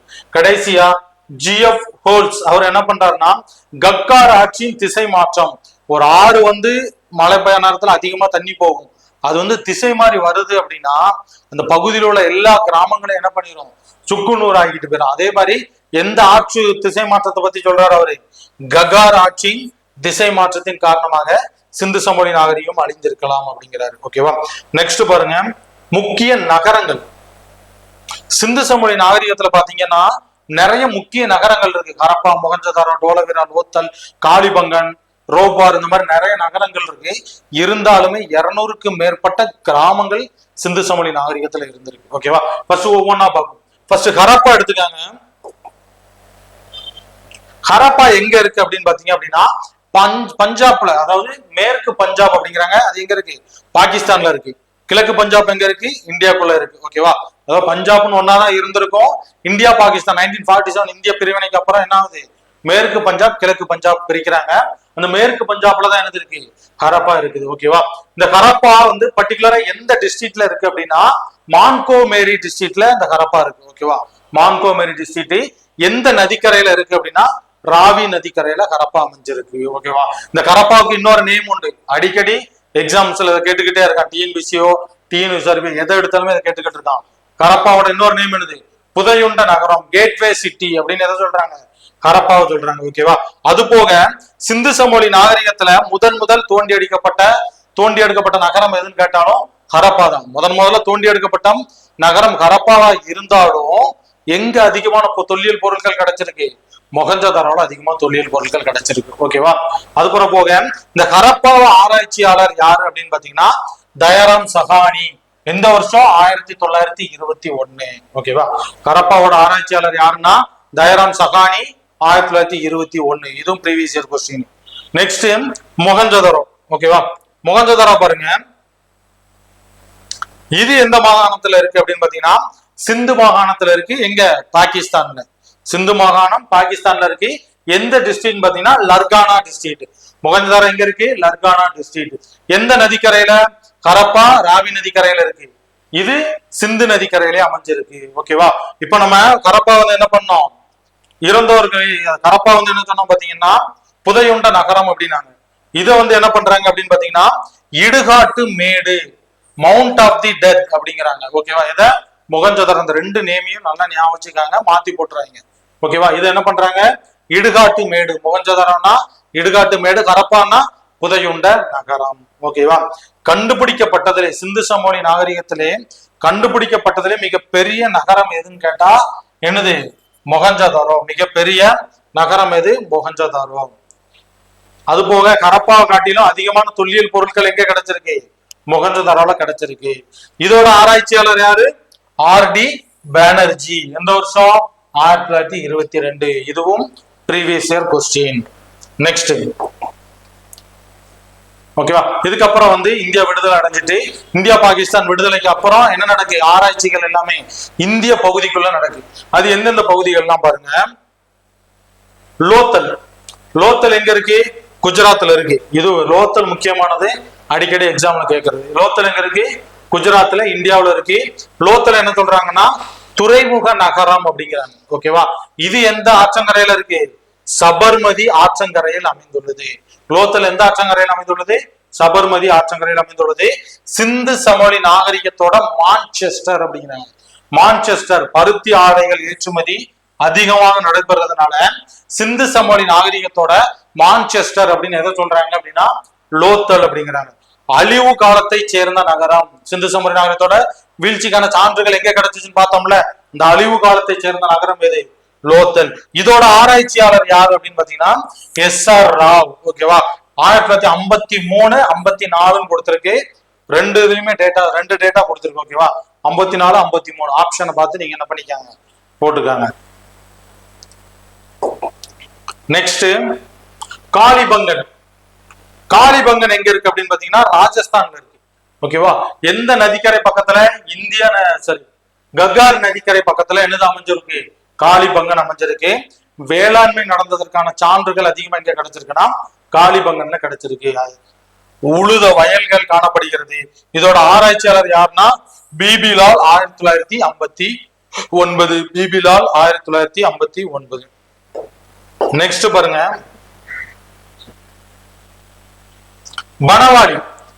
பனவாலி பாத்தீங்கன்னா ராஜஸ்தான். ஓகேவா? ராஜஸ்தான் நல்லது, ஹரியானா. ஓகேவா? இது ரெண்டு டேட்டா இருக்கு. இது 9th புக்ல, அது 11th புக்ல கொடுத்திருக்கான். ஆனா நீங்க இதே பண்ணிருங்க, ஹரியானானே போட்டுருங்க. ஓகேவா? ஹரியானான்னு போட்டுக்காங்க. இந்த பனவாலியில பாத்தீங்கன்னா மணிகள் கிடைச்சிருக்கு. பனவாலியில வந்து மணிகள் கிடைச்சிருக்கு. இது எந்த நதிக்கரையில அமைஞ்சிருக்கு? கக்கார் நதிக்கரையில அமைஞ்சிருக்கு. இதோட ஆராய்ச்சியாளர் யாருன்னா ஆர்எஸ் பிஸ்த். ஓகேவா? 1974ல ஆர்எஸ் பிஸ்துங்கிறவர் என்ன பண்ணிருக்காரு, ஆய்வு பண்ணிருக்காரு. அதுக்கப்புறம் பாருங்க டோலவீரா. டோலவீரா எங்க இருக்குன்னு பாத்தீங்கன்னா குஜராத். ஓகேவா? டோலவீரால என்ன கண்டுபிடிச்சிருக்காங்க அப்படின்னா அணைக்கட்டுகள் கண்டுபிடிச்சிருக்காங்க. எந்த வருஷம்? 1985ல ஆர்எஸ் பிஸ்த் அப்படிங்கிறவர் என்ன பண்ணிருக்காரு, கண்டுபிடிச்சிருக்காரு. இதோட ஆராய்ச்சியாளர் யாருன்னா பாத்தீங்கன்னா ஜேபி ஜோஷி மற்றும் பிஸ்த். 1967 ஜேபி ஜோஷி மற்றும் பிஸ்த். ஓகேவா? அதுக்கப்புறம் பாருங்க சர்கோ டாடா. சர்கோ டாடா. சர்கோ டாடா இது எங்க இருக்கு அப்படின்னா குஜராத்ல இருக்கு. சர்கோ டாடா குஜராத்ல இருக்கு. இங்க வந்து என்ன கண்டுபிடிச்சிருக்காங்க? முதுமக்கள் தாடி கிடைத்துள்ளது. எங்க? சர்கோ டாட்டால முதுமக்கள் தாடி கிடைத்துள்ளது. அது போக குதிரையோட எலும்பின் எச்சங்களும் கிடைத்துள்ளது. சிந்து சமவெளி நாகரிக மக்கள் எதை பத்தி அறிந்திருக்கவில்லைன்னு பார்த்தோம், குதிரையை பத்தி அறிஞ்சிருக்கவில்லைன்னு பார்த்தோம்.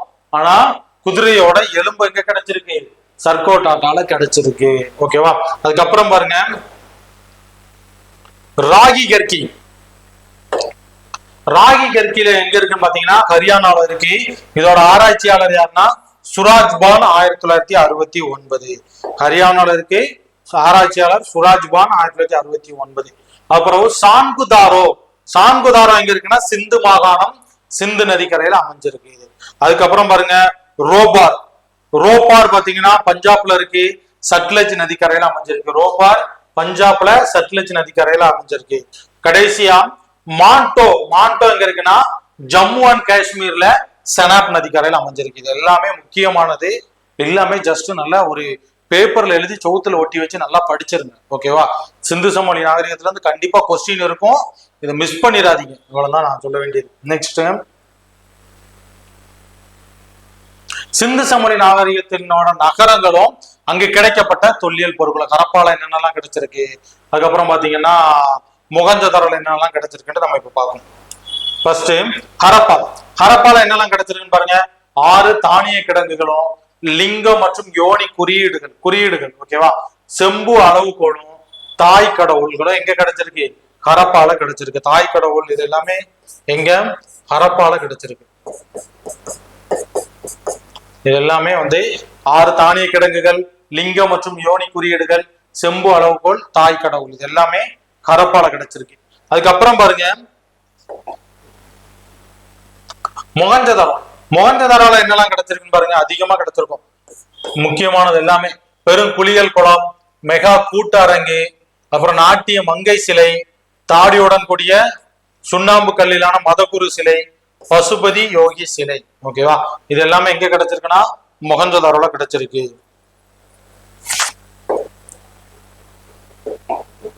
நெக்ஸ்ட் லோத்தல். லோத்தல்ல பாருங்க கப்பல் கட்டும் தளம், அரிசி கிண்ணம், உடைகள் தொழிலகம், இது எல்லாமே லோத்தல்ல. எங்கெங்க எந்த எந்த பகுதியில என்னென்னலாம் கிடைச்சிருக்கு அப்படிங்கிறத நான் சொல்லிட்டு இருக்கேன். நோட் பண்ணி வச்சுக்கேன். நெக்ஸ்ட் டோலவீரா. டோலவீராவில பாத்தீங்க அப்படின்னா பெரிய நீர்த்தேக்கம், அதுக்கப்புறம் பாத்தீங்கன்னா பாறை வெட்டு சிற்பங்கள், இது எல்லாமே வந்து டோலவீரால பெரிய நீர்த்தேக்கம், பாறை வெட்டு சிற்பங்கள். கடைசி காளிபங்கன். ஓகேவா? காளிபங்கன்ல என்னெல்லாம் கிடைச்சிருக்குன்னு பாருங்க. வளையல் செய்யும் தொழிலகம், வளையல் கை நிறைய வளையல் போட்டிருந்தாங்கல்ல, அந்த வளையல் செய்யும் தொழிலகம், உழுத நிலங்கள், ஒட்டகத்தின் எலும்புகள். ஓகேவா, இந்த விவசாயம் சம்பந்தமா எது கிடைச்சிருந்துன்னு போட்டாலுமே கண்ணை மூடிட்டு காளிபங்கன் போட்டுருங்க. ஓகேவா, அதுக்கப்புறம் பாருங்க ஒட்டகத்தோட எலும்புகள், வளையல்கள் செய்யும் தொழிலாளர்கள், இது எல்லாமே வந்து காளிபங்கன்ல கிடைச்சிருக்கு. ஓகேவா, கடைசியா உலகம் வந்து சிந்து சமவெளி நாகரிகம் காலகட்டத்துல உலகத்துல பிற பகுதியில என்னென்னலாம் நடந்திருக்கு, என்னென்ன ஆக்டிவிட்டிஸ் இருந்திருக்கு, என்னென்ன முக்கியமானதெல்லாம் இருந்திருக்கு அப்படிங்கிறத புக்ல டேட்டா கொடுத்துருக்காங்க, அதையும் எடுத்து வச்சிருக்கேன். ஓகேவா, பாருங்க ஃபர்ஸ்ட் கிசா பிரமிடுமாங்கல்ல, அந்த கிசா பிரமிடும் சிந்து சமவெளி நாகரிக காலத்தை சார்ந்ததுதான். யார் அதை கட்டியிருக்காரு? குபு மன்னன் வந்து அதை கட்டியிருக்காரு. கிசா பிரமிட்டை கட்டி அவர் யாருன்னா குபு மன்னன். பொது ஆண்டு 2500, பொது ஆண்டுக்கு முன் 2500. எங்க இருக்கு கிசா பிரமிடு? எகிப்துல இருக்கு. ஓகேவா, நெக்ஸ்ட் ஜிகாட் கோயில். ஜிகாட் கோயில் வந்து யார் கட்டியிருக்கான்னு பாருங்க. ஊர் நம்மு அப்படிங்கிற மன்னன் யாருக்காக கட்டியிருக்காருன்னா சின் என்ற சந்திர கடவுளுக்காக கட்டியிருக்காரு. ஓகேவா, இது எந்த காலத்தை சேர்ந்ததுன்னா மெசபடோமிய நாகரிக காலத்தை சேர்ந்தது. மெசபடோமிய நாகரிக காலத்து டைம்ல எழுது இருந்திருக்கு, இந்த ஜிகாட் கோயில் இருக்கு, சின் என்ற சந்திர கடவுளுக்காக கட்டப்பட்ட கோவில். அதுக்கப்புறம் பாருங்க அபு சிம்பல் இரட்டை கோவில். அபு சிம்பிள் உள்ள இரட்டை கோவில் எங்க இருக்கு? அபு சிம்பல் அப்படிங்கிற ஒரு பிளேஸ்ல இருக்கு, எகிப்துல. ஓகேவா, 2ஆம் ராம்சஸ் அப்படிங்கிறவர் வந்து கட்டியிருக்காரு. இந்த ராம்சஸோட உடலை வந்து என்ன பண்ணிருக்காங்கன்னா மிளகா வச்சு பதப்படுத்தி வச்சிருக்காங்க. ஓகேவா, யாரோட காலத்துல? ராம்சஸ் தான் இதை கட்டியிருக்காரு, சிந்து சமவெளி நாகரிக காலத்தை சேர்ந்தவரு. இவரோட உடலை என்ன பண்றாங்கன்னா மிளகினால் வந்து பதப்படுத்தி வைத்திருக்கிறார்கள். ஓகேவா, இவ்வளவுதான். இதோட சிந்து சமவெளி நாகரிகம் முடிந்து விட்டது. இவ்வளவுதான் உங்களுக்கு டேட்டா. ஒரு கிட்டத்தட்ட பாத்தீங்க அப்படின்னா ஒரு 20 பக்கம் தான் இருக்கும். இதை மட்டும் நீங்க படிச்சாலே போதுமானது. எனக்கு தெரிஞ்சு குரூப் 1க்கும் இந்த டேட்டாஸே உங்களுக்கு போதுமானது. புக்கில் உள்ளது எல்லாத்தையுமே பார்த்து உங்களுக்கு எடுத்து வச்சிருக்கேன். நீ மட்டும் நல்லா படிங்க. எக்ஸாம்ஸ்ல கண்டிப்பா கொஸ்டின்ஸ் இருக்கும். இந்த முக்கியமானது எந்தெந்த பகுதிகள், எந்தெந்த நகரங்கள்ல என்னென்ன பொருட்கள் கிடைச்சதுன்னா எழுதி போட்டிருக்கேன். ஓகேவா, அதெல்லாம் என்ன பண்ணிருங்க, ஒரு பேப்பர்ல எழுதி அதை நீங்க என்ன பண்ணிருங்க ஒட்டி வச்சு படிச்சிருங்க. ஓகேவா, அதுக்கப்புறம் நெக்ஸ்ட் இன்னொரு கிளாஸ்ல வந்து நம்ம பார்ப்போம். அடுத்து வந்து குப்தாஸ் நம்ம பார்ப்போம். ஓகேவா, இந்த டாபிக்கை இதோட ஃபுல்லா முடிச்சிடணும். நெக்ஸ்ட் குப்தா ஸ்டார்ட் பண்ணும்போது குப்தாஸ்ல படிக்க ஆரம்பிச்சிடணும். இதை வந்து அப்படியே எழுதி வச்சதோட இருக்கக்கூடாது, நல்லா எழுதி படிச்சிருங்க. நெக்ஸ்ட் இன்னொரு டாபிக்கோட நம்மளை வந்து சந்திக்கிறேன். இப்படிக்கு மூன் அகாடமி. நன்றி, வணக்கம்.